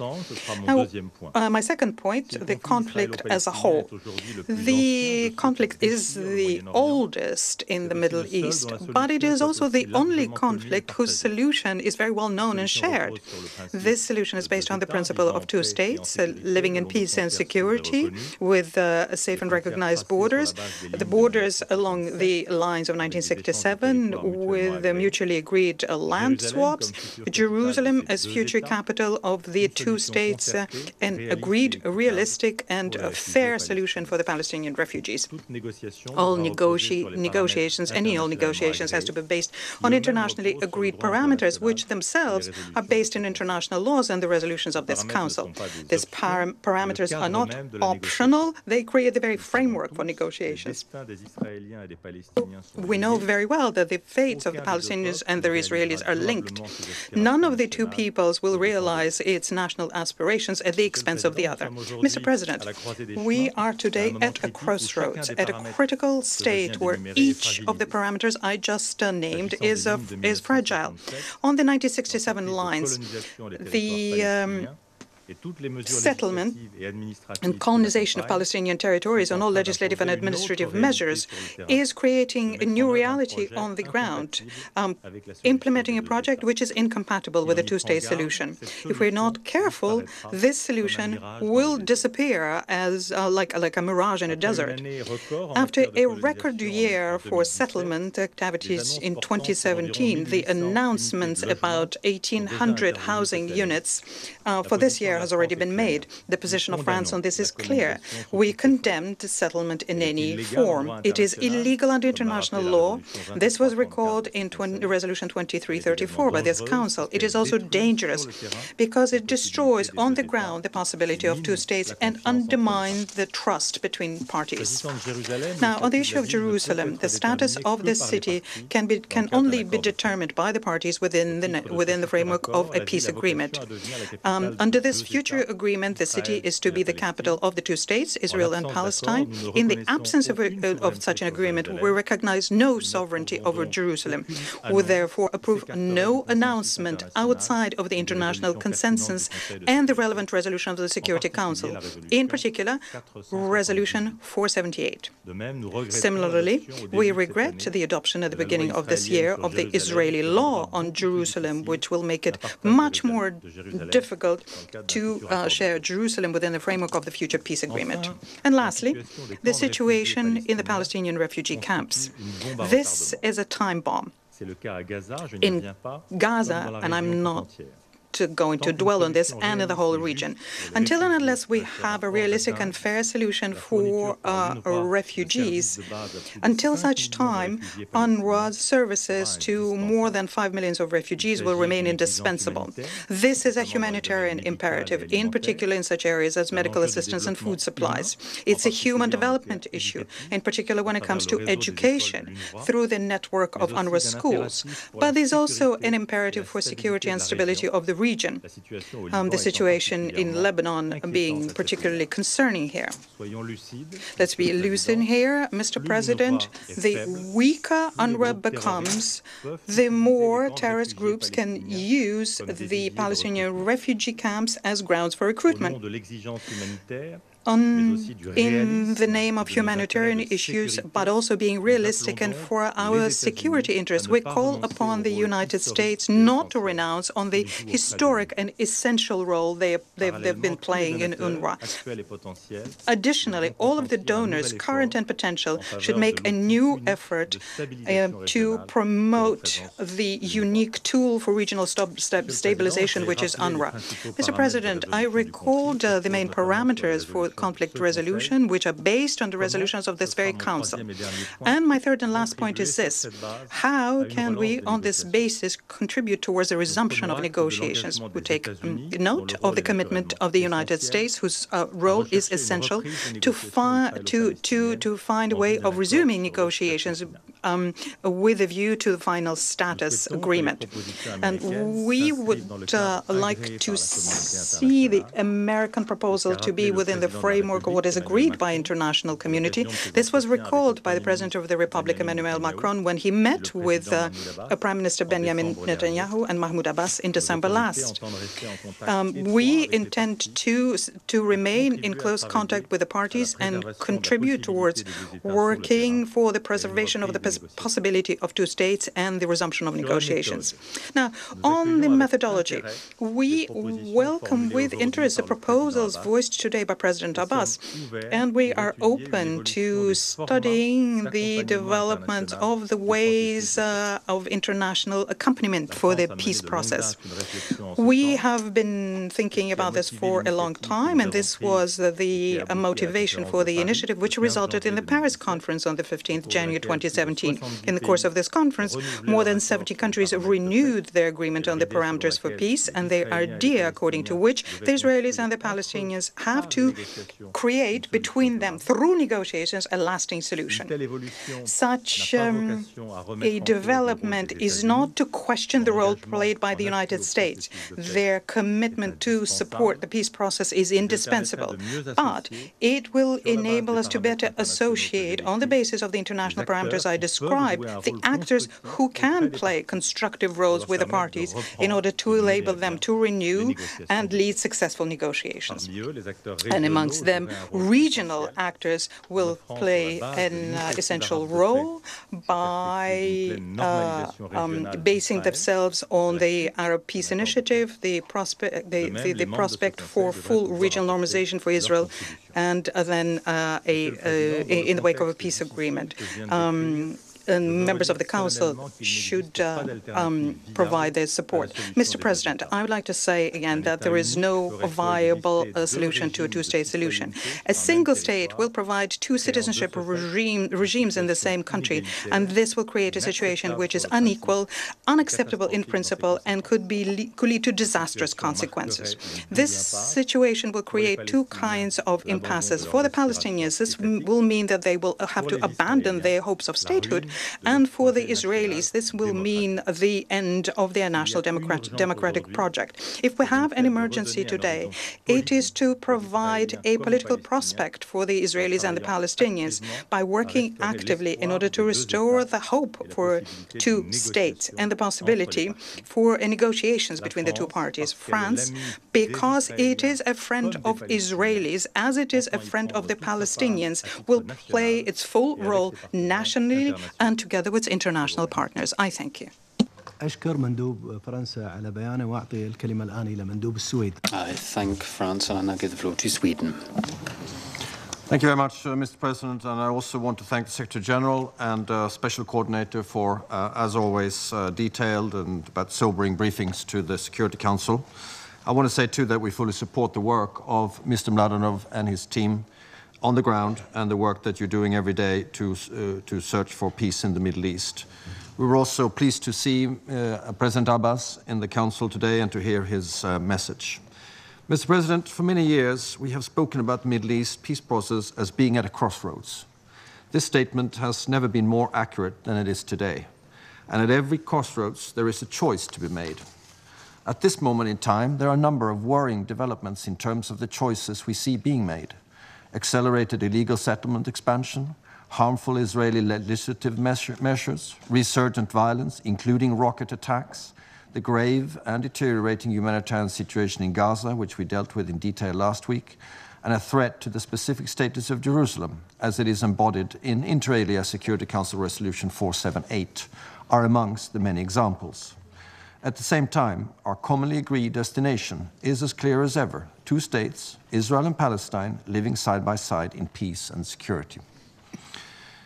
In order to contribute to the two-state solution, we must acknowledge the fundamental root cause of this conflict, and that is the occupation. To be able to reach sustainable peace, humanitarian, economic, and political actions are all needed, but their full engagement will not suffice if the illegal occupation of Palestine does not end. As we work on the steps ahead, this perspective must be kept in mind. Sweden remains fully committed to the two-state solution based on international law, known parameters, and relevant resolutions of this Council, including Resolution 2334. Respect for international law and UN resolutions remains at the core of the peace process. It is thus more important than ever to be principled and that we base our decisions and actions on international law. This Council is central to upholding the rules-based system. Indeed, the debate tomorrow will focus on the significance of this system and the respect for the UN Charter. The aim remains two states, living side by side in peace and security, with Jerusalem as the capital of both states. This is also the policy of the European Union. There is no alternative, and that is why no action should be taken that prejudges the final status issues. Such issues can only be taken off the table as part of negotiations between the parties. That includes Jerusalem and refugees. In this regard, this Council has a duty to uphold its resolutions on the special status of Jerusalem. We were pleased to see President Abbas in the Security Council today. As I said, Sweden recognized Palestine in 2014 and fully supports Palestinian state building. For sustainable progress, efforts towards the re-establishment of Palestinian Authority controlling Gaza and intra-Palestinian reconciliation are crucial, as are continued efforts to strengthen inclusive and democratic institutions and processes in Palestine. As Special Coordinator Mladenov said, the peace process needs to be inclusive in order to advance and achieve sustainable results. Women's fair representation and full and meaningful participation in the peace process is a prerequisite for progress. The younger generations must also be included and given hope of a better future and an alternative to the current situation. The private sector also has a role to play. In both Palestine and Israel, civil society plays a crucial role in advancing peace. This is why Sweden engages closely and widely with civil society, in particular women's groups and youth in both countries. Mr. President, as previously stated, including in this Council last week, a significant reduction of funding for UNRWA is deeply worrisome and must be urgently and sustainably resolved. Failing to resolve the funding situation will have serious humanitarian and security consequences in the region. For this reason, Sweden has already made our payment of $59 million for 2018 to UNRWA, and we urge others to step up their funding, including by making their payments as early as possible. Furthermore, Sweden, Jordan, and Egypt, together with UNRWA and the Secretary General, have decided to co-host a ministerial conference in the spring on the agency's pressing financial situation. Mr. President, we are indeed at a crossroads. Our final destination, the two-state solution, is getting further away by the day. The political and even physical space for a two-state solution is drastically shrinking. The choices we all make, Israelis, Palestinians, and as members of this Council, will determine where we end up. This Council also has a responsibility to act, including by supporting the parties to move from words to action. Difficult choices need to be made. What is needed now is political leadership and courage to make the bold choices and pick the right path to break the long-term deadlock and restart a genuine peace process. Only this way can we reach our commonly agreed final destination. I thank you, Mr. President. I thank the representative of Sweden, and I now give the floor to the representative of Bolivia. Señor Presidente. Thank you, President. First and foremost, my delegation would like to thank and express to what extent we feel honored by the presence with us of the President of the State of Palestine, His Excellency Mahmoud Abbas. We would like to ensure that our deepest respects and admiration are conveyed to the President of the State of Palestine. We'd also like to take this opportunity to welcome the presence with us this morning of the Secretary General, of the Special Envoy for the peace process in the Middle East, and we'd also like to pay tribute to the Kuwaiti presidency for having organized and convened what, in our view, is a very important meeting. President, Bolivia arrived at today's important session of the Security Council, the second on this item thus far in 2018, with some trepidation, given that day in, day out, we bear witness to the way in which the people of Palestine are being suffocated and subsumed by Israel through expansionist and settlement policies that violate international law and the relevant resolutions of both the General Assembly and this, the Security Council. We believe that it is essential and important to recall that although there are two parties to this conflict, they do not enjoy an equal footing. One of these parties, Israel, is the occupying power. The other, Palestine, is an occupied people. There is an historic and undeniable inequality at play. One of the parties has used and continues to use force to occupy the territory of the other. One of the parties has built a wall which, according to the advisory opinion of the International Court of Justice, equates to a violation of international law. One of the parties builds illegal settlements on the territory of the other. One of the parties forcibly evicts civilians, confiscates land, demolishes houses, and transports settlers to the illegally constructed settlements. One alone of the parties is blockading Gaza with devastating humanitarian consequences, restricting the access to basic services. One of the parties is responsible for the existence currently of 5 million Palestinian refugees. One and one alone of the parties has seized the water resources and the agricultural land of the other. One of the parties has unleashed a brutal military campaign against the Palestinian people. One and one alone of the parties has committed serious violations of human rights and is alleged to have committed presumed war crimes. One of the parties is behind the forced displacement of Palestinian civilians. One of the parties is violating its international obligations and systematically violates the resolutions of the General Assembly and of the Security Council. President, by way of example of the aforementioned, today Gaza suffers power cuts of up to 16 hours a day. There is also a severe shortage of safe drinking water, of medicines and of basic supplies, and the fuel reserves are fast running out. These facts have terrible repercussions, such as the closure of hospitals and the looming shadow of the collapse of basic service provision, which would increase the likelihood of a cholera outbreak in the Gaza Strip, which is a serious possibility.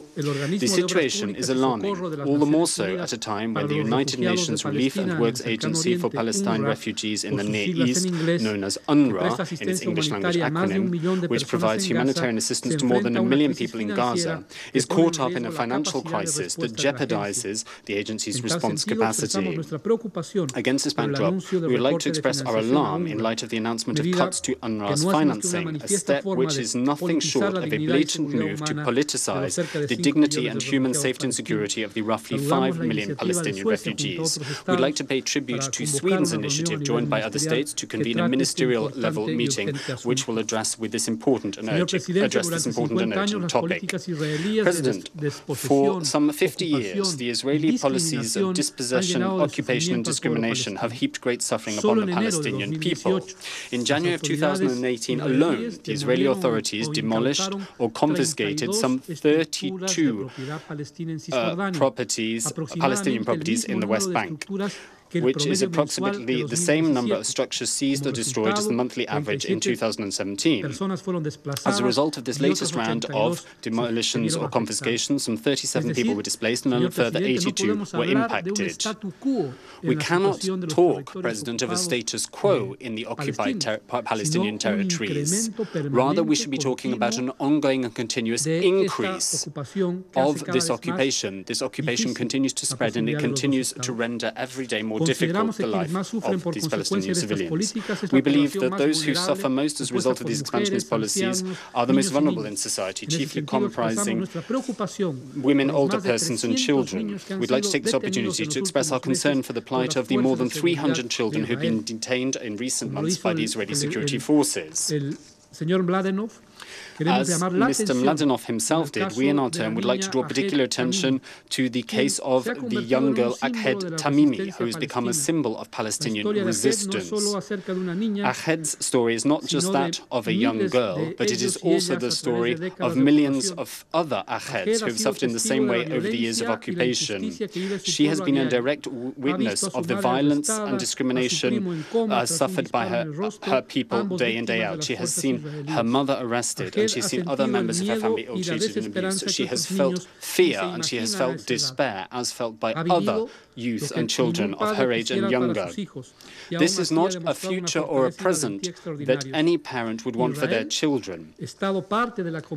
Israel, a state party to the Convention on the Rights of the Child, is the only country in the world which tries children in military courts. We would like to express our solidarity with the family of Ahed Tamimi, and we hope that she will be swiftly released. President, Bolivia, as a pacifist country, believes that the only solution that will guarantee a fair and lasting peace to end the conflict between Israel and Palestine is the path of dialogue and negotiation, with clear expressions of political willingness and determination by both parties to achieve the two-state solution. Based on this national principle and view, we underscore our full commitment to multilateralism, to respect for international law, and we reiterate our support and backing for any international effort that can usher in a peaceful solution to the conflict, such as the Quartet Roadmap, the Madrid Principles, the Arab Peace Initiative, and other similar initiatives that enshrine guarantees for a fair and lasting peace and that would allow both peoples to live within duly recognized and safe and secure borders. We are convinced that the only long-term solution to this conflict is the two-state solution, which will finally see the full statehood of a free, sovereign and independent Palestinian state living within the pre-1967 international borders, with East Jerusalem as its capital, in line with the relevant resolutions of the Security Council and the General Assembly. We thus once again condemn in the strongest possible terms the decision by the government of the United States to recognize Jerusalem as the capital of Israel, given that said decision is a flagrant violation of numerous resolutions of the Security Council, including Resolution 478, which refers to the withdrawal by states of their diplomatic representations from the aforementioned city of Jerusalem. This decision by the United States will achieve nothing other than to undermine the likelihood of dialogue between the parties and will move us disproportionately further away from any peaceful solution. President, to conclude, we believe that the time is nigh for multilateralism. The time is nigh for the Security Council to shoulder its historic responsibility as conferred upon it by the Charter of the United Nations. Once again, we refuse to believe that this building and that this Security Council has become an occupied territory, a colonized territory, subject to the whims of others. Nelson Mandela, who was on the United States terrorist list until 2008, said, "We know very well that our freedom will be incomplete without the freedom of the Palestinians." Thank you very much. I thank the representative of Bolivia, and I now give the floor to Mr. Mukhtar Taliberdo from Kazakhstan. Thank you. Mr. President, our delegation is appreciated for today's presence of the President Mahmoud Abbas in this chamber and His Excellency's statement before the members of the Security Council. We thank also the UN Secretary General for his remarks and Special Coordinator Mr. Mladenov for the latest update. As the member state of the Organization for Islamic Cooperation, Kazakhstan shares concerns regarding the future of the two-state solution, the UNRWA funding deficit, and the need for the international community to lead the Middle East peace process. Kazakhstan's position on the Middle East peace process remains unchanged. My country urges the parties to maintain the historical status quo of Jerusalem in accordance with the previously reached international agreements. My delegation endorses, therefore, the statement of the Secretary General Antonio Guterres that the question of the final status of Jerusalem must be resolved through direct negotiations between the two parties. It should be achieved on the basis of the relevant Security Council and General Assembly resolutions. And at the same time, the legitimate concerns both the Palestinian and Israeli sides should be taken into account. We support negotiations resulting in two-state solution and stand for their early resumption, especially in bilateral format and without preconditions. The ultimate goal should be the restoration and promotion of the peace process in accordance with relevant Security Council resolution, the Madrid Principles, the Land in Exchange for Peace formula, and the Roadmap of Peace and Arab Peace Initiative. Kazakhstan declares support for the rights of the Palestinian people for self-determination and creation of free, sovereign and independent state within its international border and existed before 1967, with the capital in East Jerusalem coexisting in peace with Israel. At the same time, we emphasize the right of Israel to security. We also propose restoring trust and utilizing the confidence-building measures with a threefold approach, with promotion of security development nexus, revamped regional approach, and more enhanced, coordinated, and transparent modus operandi of the United Nations in the wider region, delivering as one UN. The difficult humanitarian situation of Gaza, which further contributes to instability and frustration that can lead to the resumption of conflict and increase of terrorist activities. In this regard, we urge the official authorities of Israel and Palestine to help resolve the humanitarian crisis in the Gaza Strip.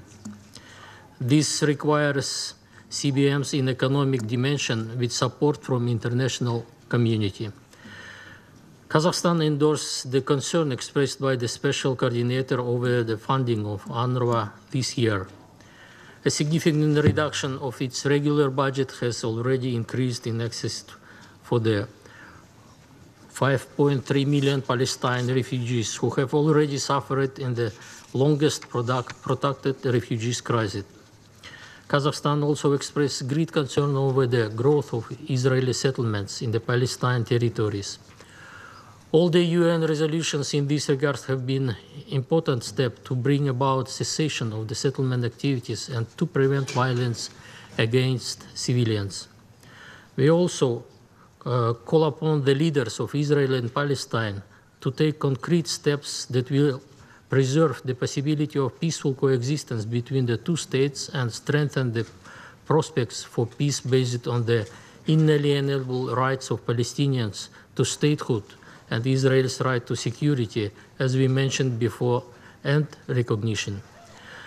Kazakhstan welcomes the US diplomatic efforts in resuming the peace process and talks with leaders of both countries that US President Trump held in recent days in Washington. We call on the Middle East Quartet to revive their work on the Palestine-Israeli track in the context of US efforts in this direction. We also welcome the Russian Federation and Egypt efforts to ensure inter-Palestinian consolidation and urge all Palestinian political parties and movements to integrate into one national political structure. Kazakhstan believes it is necessary in the very near future to begin negotiations on each existing problem, aimed on reaching agreement on the pending issues and giving them so-called final status. Only such approach would lead to the adoption of the basic treaty. Thank you. أشكر نائب وزير خارجية كازاخستان على بيانه وأعطي الكلمة الآن إلى ممثل المملكة المتحدة. I thank the representative of Kazakhstan and I'll give the floor to the representative of the United Kingdom. Secretary General and Mr. Mladenov as well. And I'd like to welcome President Abbas and thank him for his address to the Council. I welcome his stated commitment to non-violence and to engage constructively towards a two-state solution. The United Kingdom remains committed to a two-state solution which ends the Israeli-Palestinian conflict, and we will support all and any efforts to that end.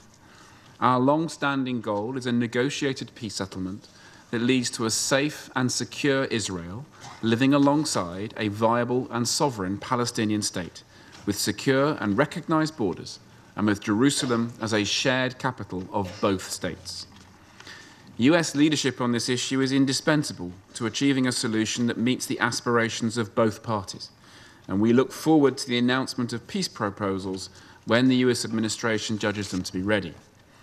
US efforts offer a significant opportunity to deliver peace, and they should be supported and encouraged by all. We stand ready to provide political and practical support to help achieve a viable agreement. We encourage the parties to make a public commitment to renewed peace negotiations on the basis of a two-state solution. In order to move forward, it is important that they reaffirm their commitment to all previous diplomatic agreements which have taken us closer to peace. These agreements remain an important basis for renewed talks.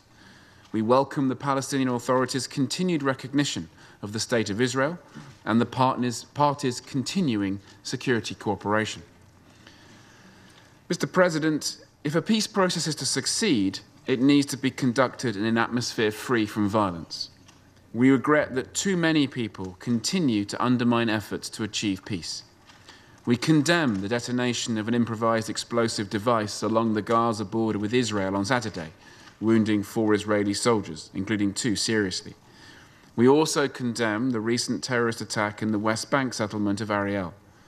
There is never an excuse for terror, and our thoughts are with the family and friends of the victim, as they are with all those who have been affected by violence.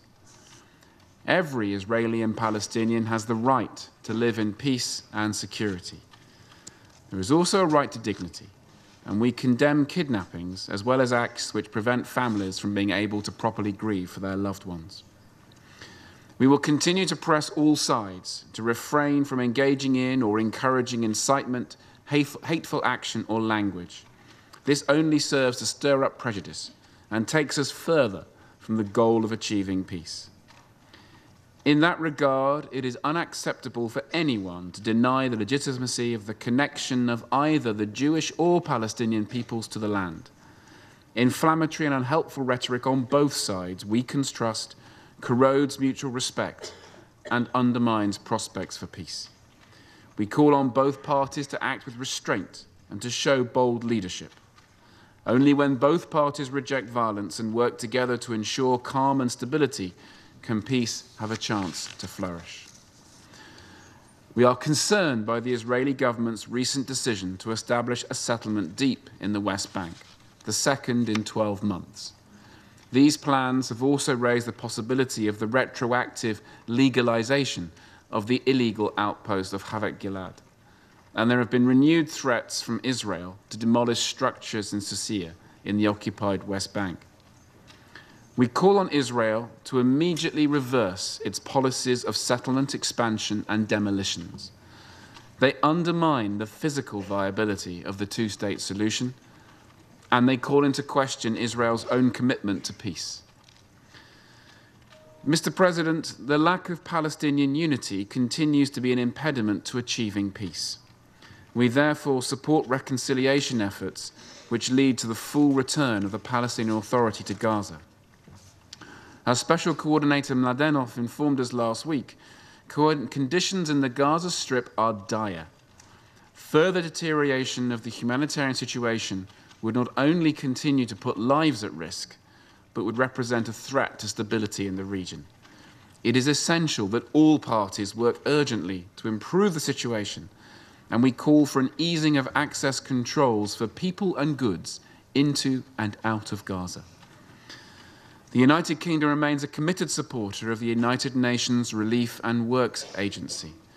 It must be able to continue its vital work to improve the lives of Palestinian refugees and to help maintain stability across the region. It needs appropriate funding to do so. Mr. President, all United Nations member states have a role to play in nurturing peace and rejecting violence. We are therefore concerned by incursions across Israel's border with Syria earlier this month. Our commitment to Israel's security is unwavering, and we support Israel's right to defend itself. Mr. President, the United Kingdom's position on an Israeli-Palestinian peace agreement has not changed. It should be based on the lines as they stood on June 4, 1967, with equal land swaps to reflect the national, security, and religious interests of the Jewish and Palestinian peoples. Jerusalem should be the shared capital of the Israeli and Palestinian states, and its status must be determined through a final status agreement.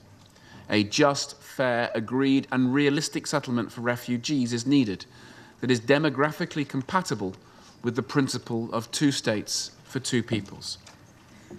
To conclude, Mr. President, like all in this Council, the United Kingdom strongly supports peace. We want to see renewed peace negotiations supported by the international community, which lead to a safe and secure Israel, the homeland for the Jewish people, living alongside a viable and sovereign Palestinian state, the homeland for the Palestinian people. Let us all work together to lay the groundwork for peace. Thank you, Mr. President. أشكر ممثل المملكة المتحدة على بيانه وأعطي الكلمة الآن. I thank you. I now give the floor to Equatorial Guinea. Presidente, Thank you, President. At the outset of my remarks, I'd like to thank you for having convened this meeting, which gives us a welcome opportunity to hear the report from Mr. Nikolai Mladenov, the Special Coordinator for the peace process in the Middle East, on the situation in the Middle East, including the Palestinian question. Our congratulations go to Mr. Mladenov for the excellent work that he is carrying out in the Middle East in the quest for peace in this region of the world. We extend a cordial welcome to His Excellency, the President of the State of Palestine, Mahmoud Abbas, and we'd like to thank him for his presence with us at this meeting this morning. We also appreciate the presence with us of the Secretary General, Mr. Antonio Guterres. President, the Republic of Equatorial Guinea has been following closely and with optimism the situation in Iraq. To the contrary, we are concerned by recent developments in Yemen and Syria, and we would like to express our deep-rooted alarm in light of the recent events in the conflict between Israel and Palestine. And we would like to take this opportunity to publicly state Equatorial Guinea's full commitment to the stabilization of and peace in the entire Middle East region, and in particular to stabilization and stability and peace between Israel and Palestine. Equatorial Guinea deplores the most recent violent escalation of the tension between the Palestinians and the Israelis, an escalation of violence and tension that we have just heard detailed in the presentation of Mr. Mladenov's report. We appeal to all parties to moderate and rein in their behavior, and to refrain from any acts that may further inflame what is already a thorny and complex situation. The government of the Republic of Equatorial Guinea, as presided over by His Excellency Obiang Nguema Mbasogo, is a firm proponent of a negotiated solution to any conflict or problem that may arise, however messy or complex it may be. And we do not move from this position of principle with regard to this particular conflict that we're discussing today. For that reason, we invite all those parties involved in this conflict to spare no effort and to give their all towards seeking stabilization and normalization of the situation and towards relieving the suffering of the people. The government of the Republic of Equatorial Guinea backs the two-state solution, a solution to be negotiated directly between the Israelis and the Palestinians, or within the framework of a multilateral mechanism. It is indeed possible that said two-state solution will entail painful concessions for both parties. The heart, the core of dialogue, is that of the ability and need to make hard choices where necessary. All negotiations must be framed and guided by the pertinent resolutions of the Security Council and the Arab Peace Initiative. The final status of Jerusalem should be decided at these negotiations directly between the parties. Equatorial Guinea considers that the historic claims of the Palestinians are just and fair, and in so stating, we echo the various declarations to that effect by the African Union, and we also echo the resolutions of the General Assembly and the Security Council of the United Nations. That said, the right of Israel to live in peace and security must also be duly taken into account. The parties must refrain from taking unilateral actions that may hinder dialogue. President, we would like today to express our deep-rooted alarm in light of the critical humanitarian situation that is currently being suffered by Gaza, as highlighted in Mr. Mladenov's report. Equatorial Guinea believes that the solution to the serious humanitarian crisis in Gaza should be a top priority for the international community, with a view to improving the situation of the civilian population. I would like to take this opportunity, therefore, to thank Qatar and the United Arab Emirates for the financial aid they have pledged to alleviate this humanitarian crisis. But said aid is not enough in and of itself to resolve every pressing issue, be it health concerns, the provision of safe drinking water, and the uninterrupted supply of power. Without these services, it is very difficult to provide medical care and to pursue even the semblance of a normal life. It's for that reason that we make a call for ongoing intra-Palestinian dialogue, so that a solution can be found to the differences between the Palestinian sides, which we believe would bode very well for a definitive and fair solution to the conflict overall and to the situation in Gaza in particular. President, we conclude by congratulating and paying deserved tribute to UNRWA for the work that it is carrying out despite the dearth of resources currently available to them. We make an appeal for a continued international financial aid to be supplied to this United Nations agency, UNRWA, whose humanitarian work is both noble and laudable. Thank you very much, President. أشكر مندوب غينيا الاستوائية على بيانه وأعطي الكلمة الآن. Hi. Thank you. I give the floor to Poland. At the outset, I would like to thank Secretary General for his statement. We appreciate very much the comprehensive briefing by Special Coordinator Mr. Nikolai Mladenov. We are also pleased to welcome President Mahmoud Abbas among us today. Poland strongly supports all initiatives aimed at stabilization and strengthening peace and security in the Middle East. Unfortunately, since the last briefing, there have not been any significant positive moves towards achieving peace. On the contrary, we cannot fail to notice that the situation has deteriorated. Mr. President, we note with concern an increase in incidents along the Israeli border with the Gaza Strip, notably rockets fired from the Strip, and Israeli retaliatory measures, as well as the growing tensions over Israel's northern border. We recognize Israel's right to defend itself and ensure security of its citizens. At the same time, we urge all parties to exercise restraint in order to avoid further hostilities that would put large groups of population at risk. Particularly worrying is humanitarian situation in Gaza Strip, where we are facing deep crisis in life-saving health, water and sanitation services.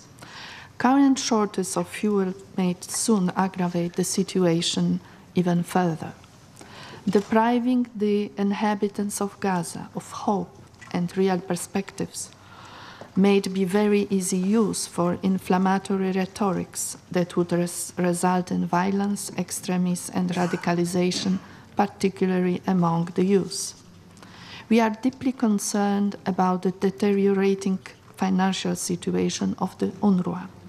The effects of reducing support can bring serious security and humanitarian consequences not only in Palestinian territories, but also in neighboring countries hosting Palestinian refugees. The agency already faces great challenges in upholding its mandate to preserve its key services like education and healthcare. The international community as a whole cannot disclaim its responsibility and obligations towards Palestinian refugees. We should take any possible effort in order to ensure the smooth continuation of the agency work on a solid financial basis. For its part, Poland for years has actively and regularly supported UNRWA and will maintain its support for Palestinian refugees through annual contributions to the agency. In response to the current needs, Poland will contribute to the UNRWA general budget in the first quarter of the year. I would like to add that stable humanitarian situation in the whole Middle East is a key priority for Poland. For this reason, in recent years, we have significantly increased our support directed to the most affected people in Syria, its neighboring countries, and the West Bank by bilateral and multilateral assistance, including the Polish contribution under the Economic Resilience Initiative last year. Mr. President, in more general terms, let me underline that the Security Council must maintain its commitment to resolving one of the longest-standing conflicts on our agenda. We should continue to seek an end to the Israeli-Palestinian conflict by reviving the peace process. Only return to meaningful bilateral negotiations based on the relevant United Nations resolutions and international law could bring positive input to the process. That is the only path towards a two-state solution and resolving all final status issues. Poland supports a two-state solution under which national aspirations of both parties of the conflict would be met, including Palestinian right to self-determination and independence, as well as Israeli right to ensure its security and normalization of relations with Arab states. In line with the long-standing EU position, we would like to reiterate our position on Jerusalem. We strongly believe that aspirations of both parties for Jerusalem must be fulfilled, and a way to resolve the status of Jerusalem must be found through negotiations. We appeal to Israel and the Palestinians to refrain from unilateral steps that prejudge the outcome of final status negotiations and expect them to demonstrate their commitment to peace through their actions and policies. We condemn all acts of terrorism and incitement to violence. In our opinion, they constitute a significant obstacle to the reactivation of the peace process. We continue to watch developments on intra-Palestinian reconciliation closely, and we call on all the Council members to support that process in accordance with Quartet principles. We believe that reaching an outcome accepted by the international community could be an important step for the unity of the future Palestinian state and may in the long term lead to a sustainable peace agreement. An important element of such solution is the involvement of countries of the region. We should build on the relevance of the Arab Peace Initiative of 2002 as a comprehensive framework for the resolution of the Arab-Israeli conflict, those contributing to regional peace and security. Thank you, Mr. President. أشكر مندوبة بولندا على بيانها وأعطي الكلمة الآن. I thank the representative of Poland and I give the floor now to China.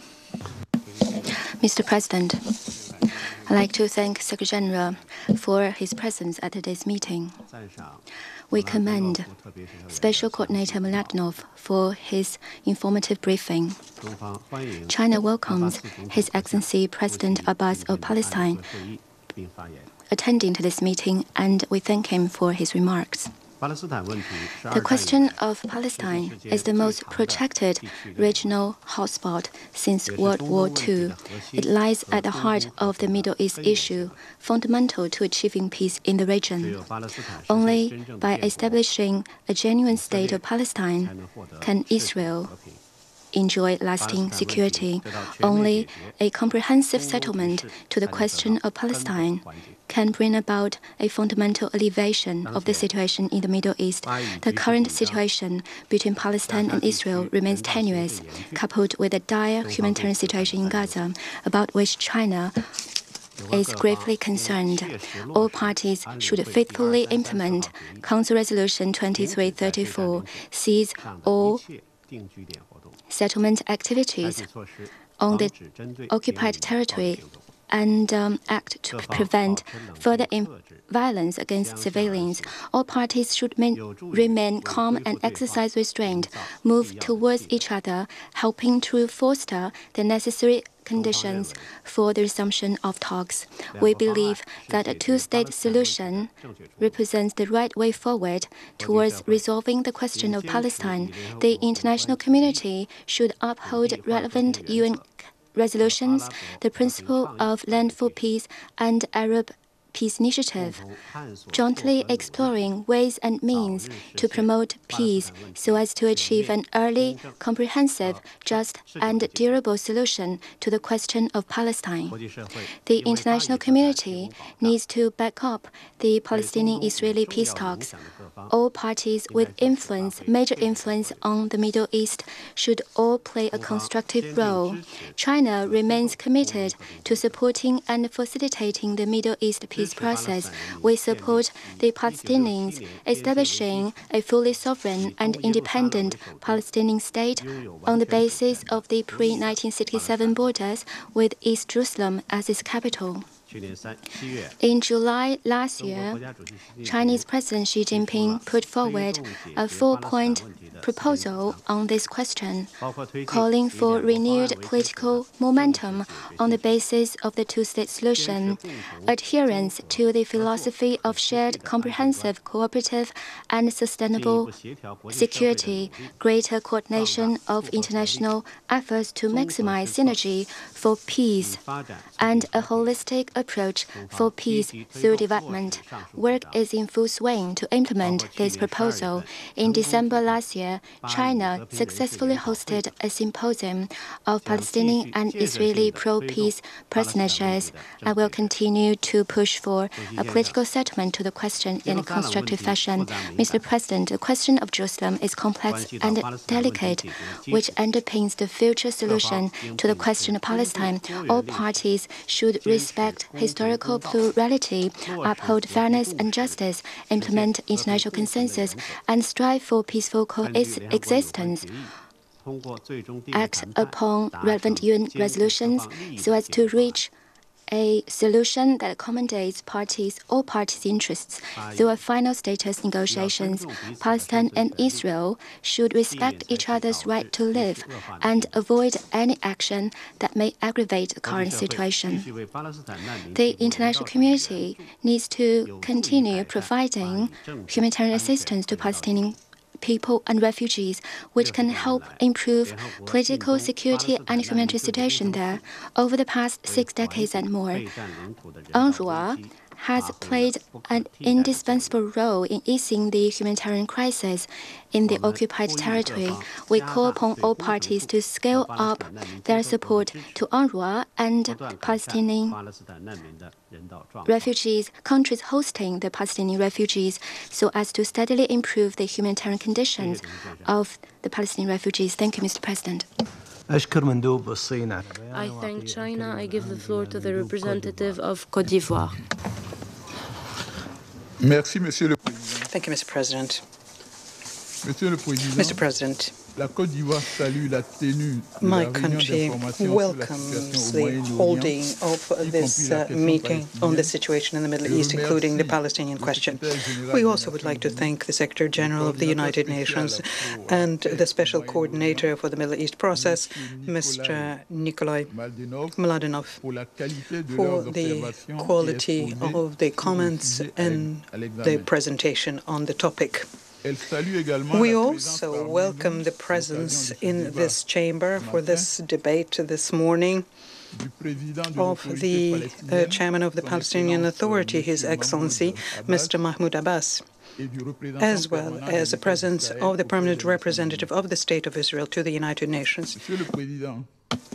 Mr. President, 25 years after the Oslo Accords, the hope of a peaceful settlement to the Israeli-Palestinian conflict has dwindled, and the compromise solution of two states living side by side in peace and security seems increasingly to recede.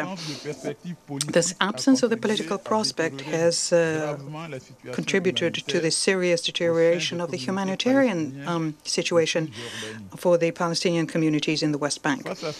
Given this alarming situation, my delegation is worried about a new flare-up of violence and a confrontation which would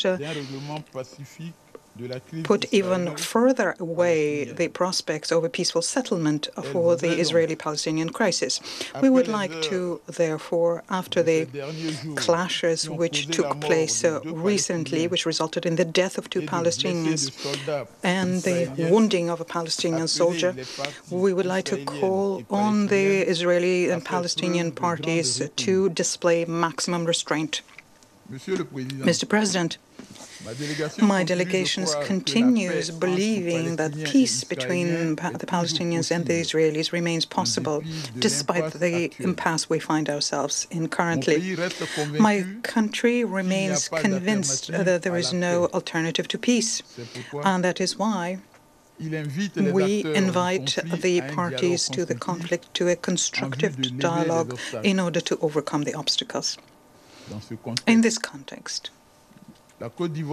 we call upon the parties to renounce, and to do this on both sides, to renounce any and all unilateral initiative which can only jeopardize the prospects of having a political and peaceful settlement of the crisis.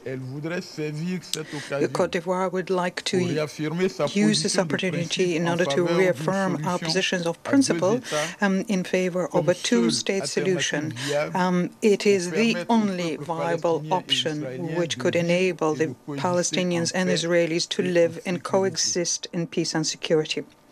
Côte d'Ivoire also supports a position according to which the final status of the city of Jerusalem is something that needs to be negotiated within the framework of an agreed solution between the two parties, as is provided for in the relevant resolutions of the United Nations.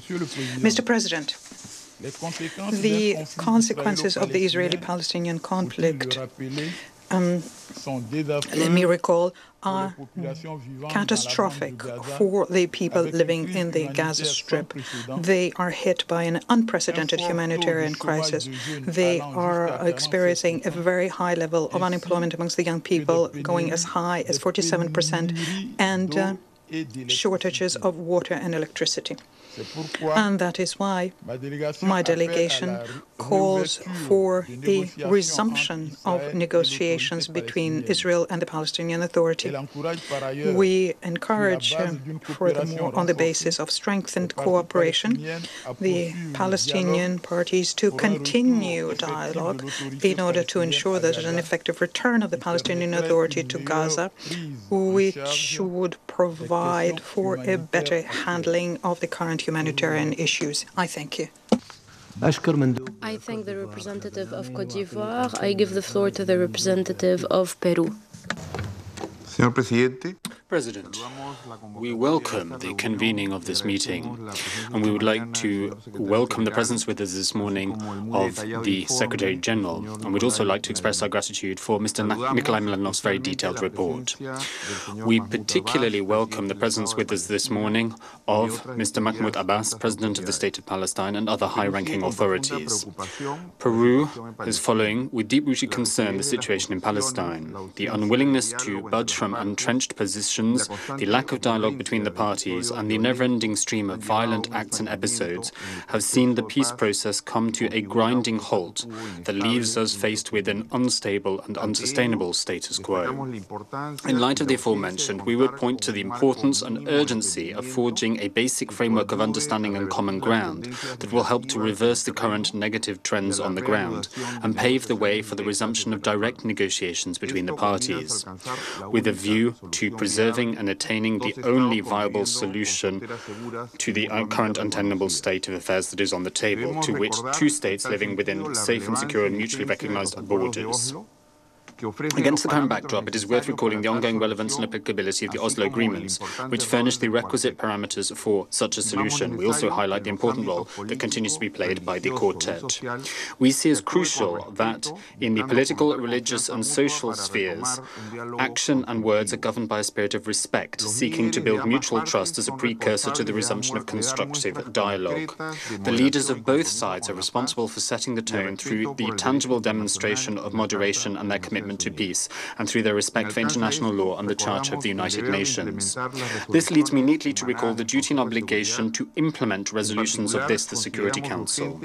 In particular, we believe that it is urgent and pressing to put an end to practices which have been on the rise over the last year, practices of settlement, demolition of homes, and the eviction that are taking place in the occupied Palestinian territories occupied since 1967. All of this must halt in line with Resolution 2334. Moreover, we urge those parties directly involved to desist from, investigate and punish all violation of human rights and international humanitarian law, all terrorist acts, and all and any attack on civilians.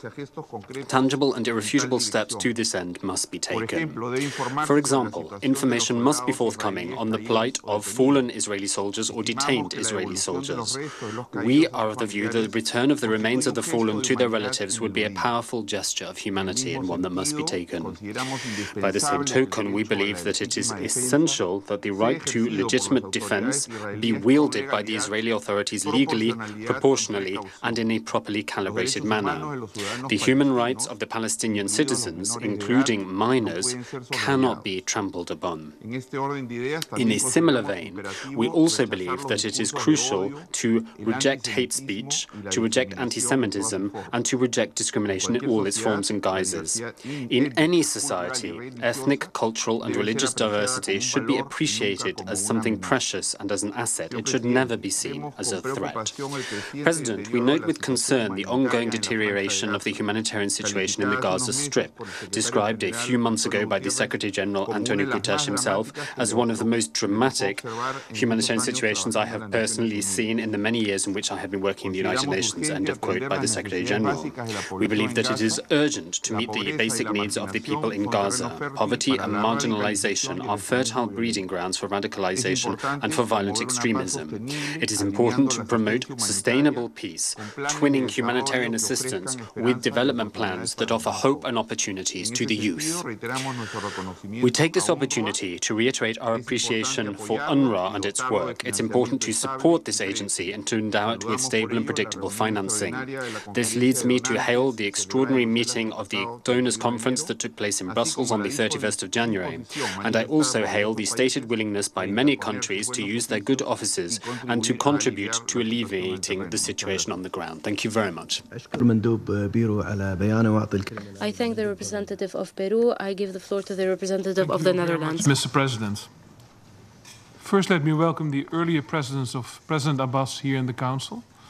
And let me thank Mr. Mladenov for his detailed briefing and certainly for his efforts for peace. Mr. President, the facts on the ground speak for themselves and leave little room for optimism. We face a growing humanitarian and economic crisis in Gaza, and we see a lack of possibilities for Palestinian development in the West Bank. I will touch on 3 points in that context. First, the two-state solution and the need for tangible steps. Secondly, the need for commitment and international support. And thirdly, the situation in Gaza. Mr. President, my first point, the two-state solution. It is worth recalling the Oslo Accords. They were signed by President Abbas, who has always advocated a peaceful road towards a Palestinian state. The Oslo Accords held the promise of 2 states within 5 years from the signing in 1993. But we are now in the 25th year since Oslo, and the obstacles to peace have grown. Oslo was not just a document, it was a vision. And we are still firmly convinced that only the two-state solution, based on the borders of 1967, will lead to sustainable peace. We recall that a lasting solution to the conflict must be achieved on the basis of the relevant Council resolutions, the Madrid principles, including Land for Peace, the roadmap, the agreements previously reached by the parties, and the Arab Peace Initiative. With the State of Israel and an independent, democratic, contiguous, sovereign, and viable state of Palestine living side by side in peace and security and mutual recognition. The Kingdom of the Netherlands believes that the clear parameters define the basis for negotiations, including on Jerusalem. These parameters are key elements for a successful outcome. And the Kingdom of the Netherlands calls upon both sides to translate their stated desire for peace into tangible steps. Steps that build trust and contribute to the preservation of the possibility of the two-state solution, in line with Council Resolution 2334. This requires a fundamental change in the developments on the ground, which continue to undermine the prospect of a two-state solution. The Kingdom of the Netherlands reiterates its strong opposition to Israel's settlement policy and actions taken in this context. These include continuous demolitions, plans leading to forced transfer of Bedouin communities in the West Bank, the announcement to legalize the outpost Havat Gilad into a settlement, and legislative proposals that entail nothing less than annexation.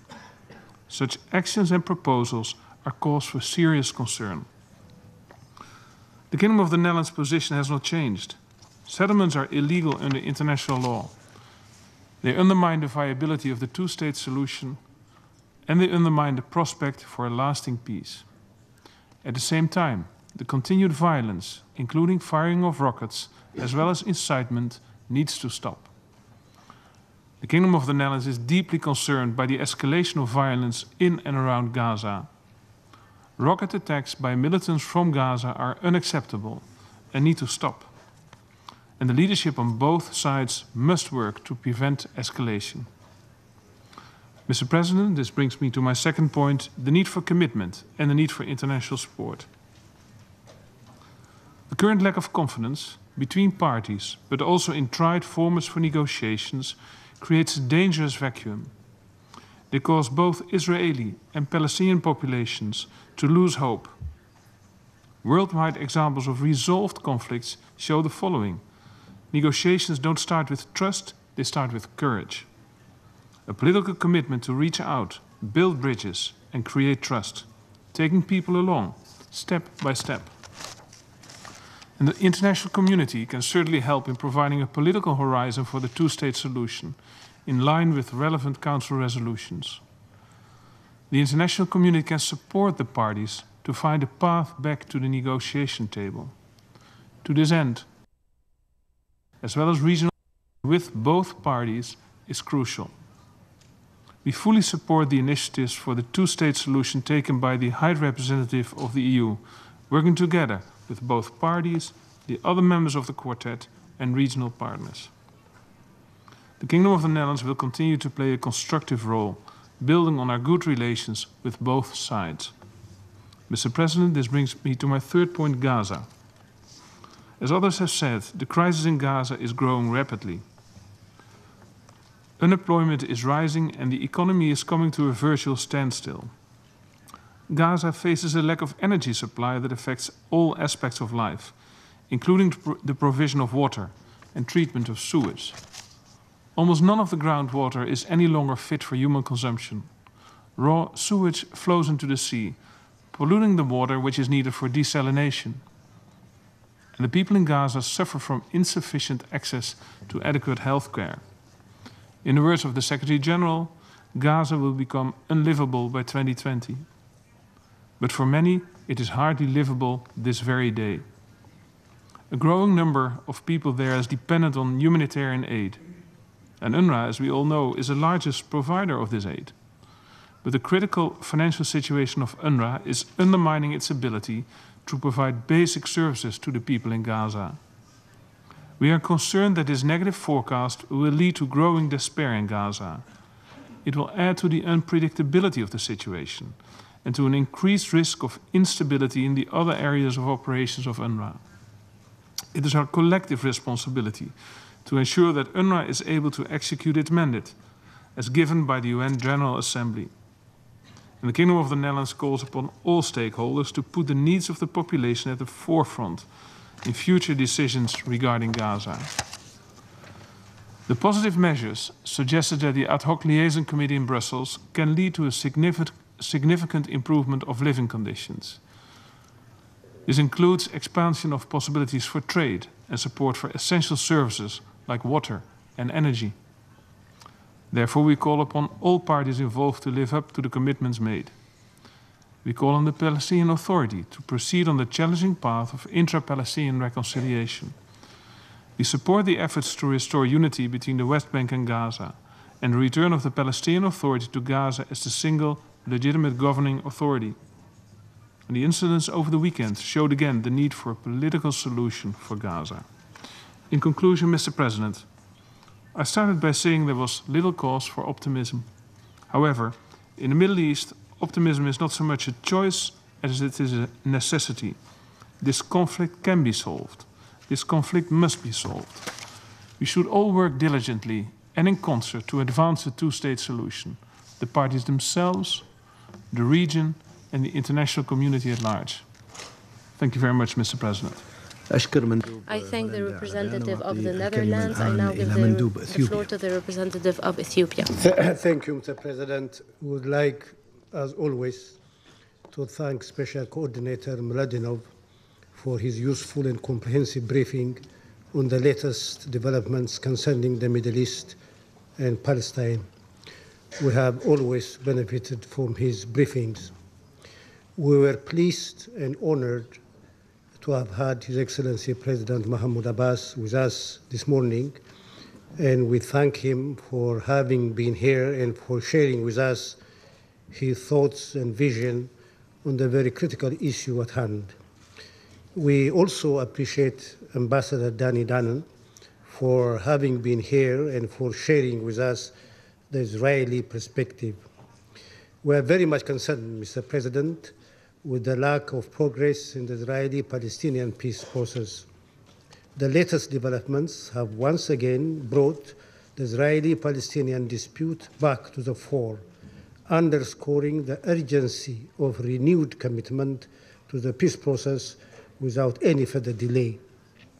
It is also our conviction there is also a need for an honest and transparent readiness on the part of all those with the capacity to make a difference to help the two parties move toward mutual accommodation. Mr. President, of course, we are deeply concerned by the dire humanitarian situation in Gaza. Lack of funding for critical facilities has left many Palestinians without life-saving health, water, and sanitation services. There is need for the mobilization of international support to avert a humanitarian disaster. All those who responded to the urgent appeal must be commended, but there is still a shortfall in funding, and more needs to be done to ensure that Palestinians have access to life-saving basic services. It is our earnest hope that humanitarian needs would be protected from temptation at politicization. What could be looked at together with this is the need to enable the Palestinian Authority exercise full control over Gaza based on the Cairo Agreement. We believe progress on this issue will not only improve the economic and humanitarian situation, but also advance Palestinian unity, which hopefully could provide impetus for the peace process, which now remains dormant. Although the signing of the Cairo Agreement was very much welcomed, not much progress has been made in terms of its implementation, and thus, coupled with the access restrictions, continues to exacerbate the humanitarian situation.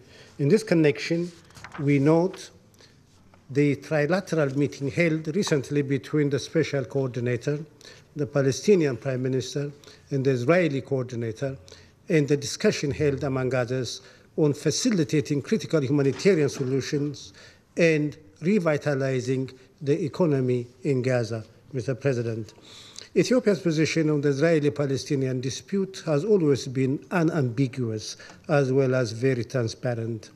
As much as we support the right of Israel to exist in peace and security, we also support the inalienable right of the Palestinian people to self-determination and the right of Palestine to exist as a free and independent state. This is also the position of the African Union, whose decision we have a responsibility to respect. Accordingly, Ethiopia fully supports the goal of two states living side by side in peace and security as the only viable option to resolving the Israeli-Palestinian dispute. We believe this is not only in the best interest of both Israel and Palestine, but it will also significantly advance peace and security in the Middle East region. However, it seems to us self-evident that lately there have been moves made and actions taken which might not contribute to making progress toward resolution of the outstanding issues on the basis of the two-state formula. These are not only increasing frustration and mistrust, but are also undermining the very viability of the two-state solution. Removing these long-standing obstacles is imperative in order to create the necessary conditions for progress in negotiations between the two parties to achieve a comprehensive, just, and lasting solution on the basis of mutual trust and a spirit of compromise, which ensures Israel's security and Palestinian aspirations for statehood. This is what the situation calls for, and it's also in the best interest of the two parties as well as the international community as a whole. Many have said there is no plan B to the two-state solution. The Secretary General has repeated the same today. That cannot be contested. That is why we supported the call for the intensification and acceleration of international and regional efforts aimed at achieving a comprehensive, lasting, and just solution. In this regard, we welcome the holding of the extraordinary session of the International Donor Group for Palestine, the ad hoc liaison committee, which met in Brussels last month, bringing together the Israelis and the Palestinians, as well as all other relevant partners for the first time in a while, to discuss measures to speed up efforts that can underpin a negotiated two-state solution.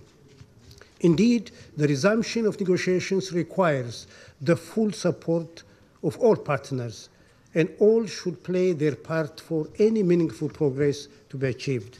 In this context, it is incumbent upon this Council to discharge its responsibilities and support such efforts for the sake of peace between the Israelis and the Palestinians and peace in the broader Middle East region. No doubt, at the end of the day, the responsibility for making progress toward lasting peace and mutual accommodation based on justice and fair play falls on the two parties. And thank you, Mr. President. I thank the representative of Ethiopia. I shall now make a statement in my capacity as the representative of Kuwait. At the outset, I would like to welcome the participation of His Excellency, the Secretary General of the United Nations, Mr. Antonio Guterres, and I thank him for participating in this important and historic meeting on a crucial issue that has occupied the attention of the international community for the past 5 decades, during which we have witnessed ongoing violations of international humanitarian law with the continued Israeli occupation of occupied Arab territories. This occupation has been condemned and denounced in Security Council resolutions that call for its ending. I also thank the Special Coordinator for the Middle East Peace Process, Mr. Nikolai Mladinov, for his valuable briefing. We are honored by the participation of His Excellency President Mahmoud Abbas, President of the Brotherly State of Palestine, in today's meeting, while my country presides over the Security Council for this month. This is a valuable opportunity that allowed everyone to listen directly to the owner of this just cause and what the international community must do to honor its commitment in the principles and purposes of the United Nations Charter to guarantee the right of peoples to self-determination. Prior to holding this non-permanent membership in the Security Council at the beginning of this year, the state of Kuwait has pledged to make every possible effort to support the Palestinian cause as the most important cause for Arabs and Muslims everywhere, and as one of the pillars of Kuwait's foreign policy. And because we remain firm in our commitment to shoulder the concerns and meet the aspirations of the Palestinian people towards establishing an independent state with East Jerusalem as its capital by implementing relevant Security Council resolutions. Israel, as the occupying power, continues to put obstacles and to stand in the way of a successful path towards a lasting and comprehensive peace in the Middle East. Based on our common responsibility in this Council to maintain international peace and security, we must stress the implementation of Security Council resolutions that all member states must abide by in accordance with Article 25 of the UN Charter. How can we overlook the fact that this occupation continues to ignore the United Nations and relevant resolutions of international legitimacy?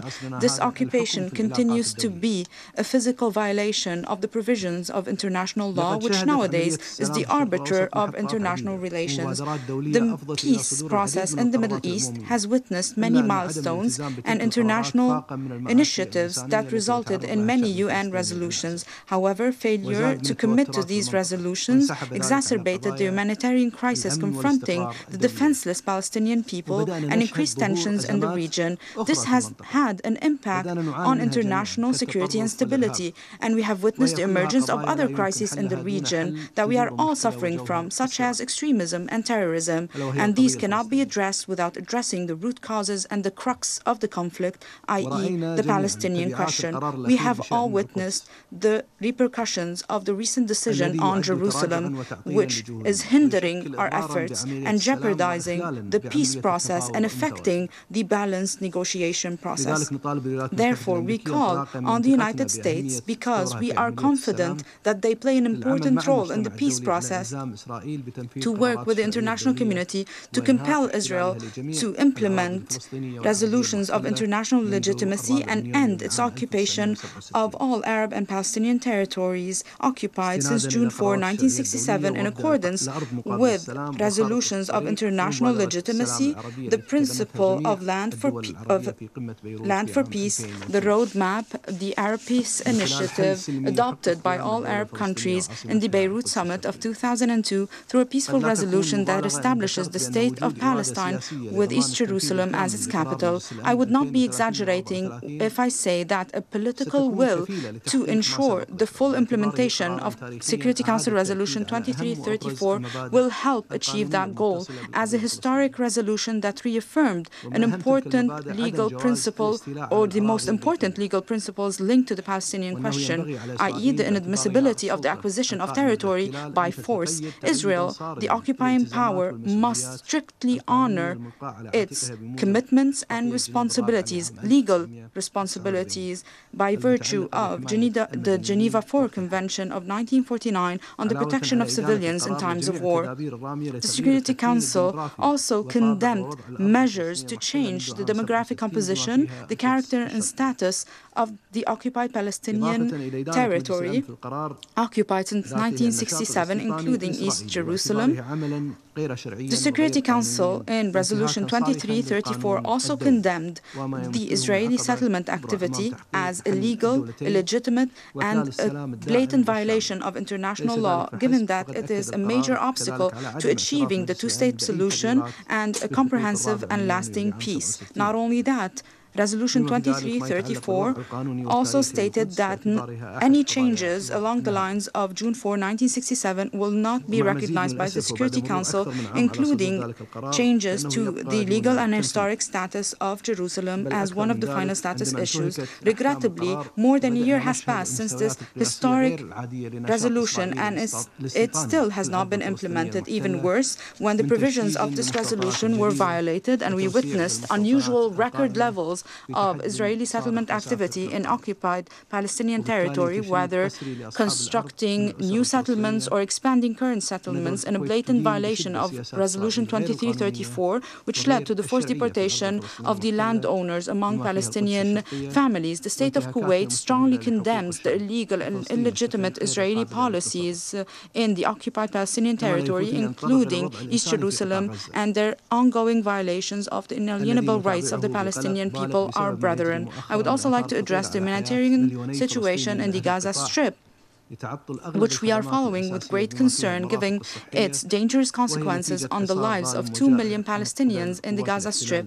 restricting the delivery of basic services, including health services. This blockade is unjust And we condemn yet again the practices, the inhumane practices of Israel that represent a grave violation of human rights and international humanitarian law. This blockade imposed on Gaza is an example of such a violation. I reaffirm that the state of Kuwait will spare no effort to stand by our Palestinian brethren. The state of Kuwait supports the request of Palestine to operationalize some international mechanisms, such as the Quartet, by expanding its membership to include Arab countries. We also support all legal and peaceful steps taken by the State of Palestine at the national and international levels to strengthen its sovereignty over Al-Quds al-Sharif and the occupied Palestinian territory. The Palestinian people expect from the United Nations and the Security Council in particular to honor its commitment to maintain international peace and security. We renew our solidarity and we stand by the Palestinian people in defending their just cause and legitimate rights, including their historic and constant rights to Jerusalem as guaranteed by the relevant resolutions of international legitimacy. We reaffirm that East Jerusalem is the capital of the State of Palestine. We call on all countries to recognize the State of Palestine with East Jerusalem as its capital. In conclusion, we renew our call to all of you to participate in the Area Formula meeting held in cooperation with a group of members and Security Council to discuss the implementation of Resolution 2334, following 50 years since the Israeli occupation of the occupied Palestinian territory. I will now resume my functions as President of the Council. There are no more names ascribed on the list of speakers. The meeting is adjourned.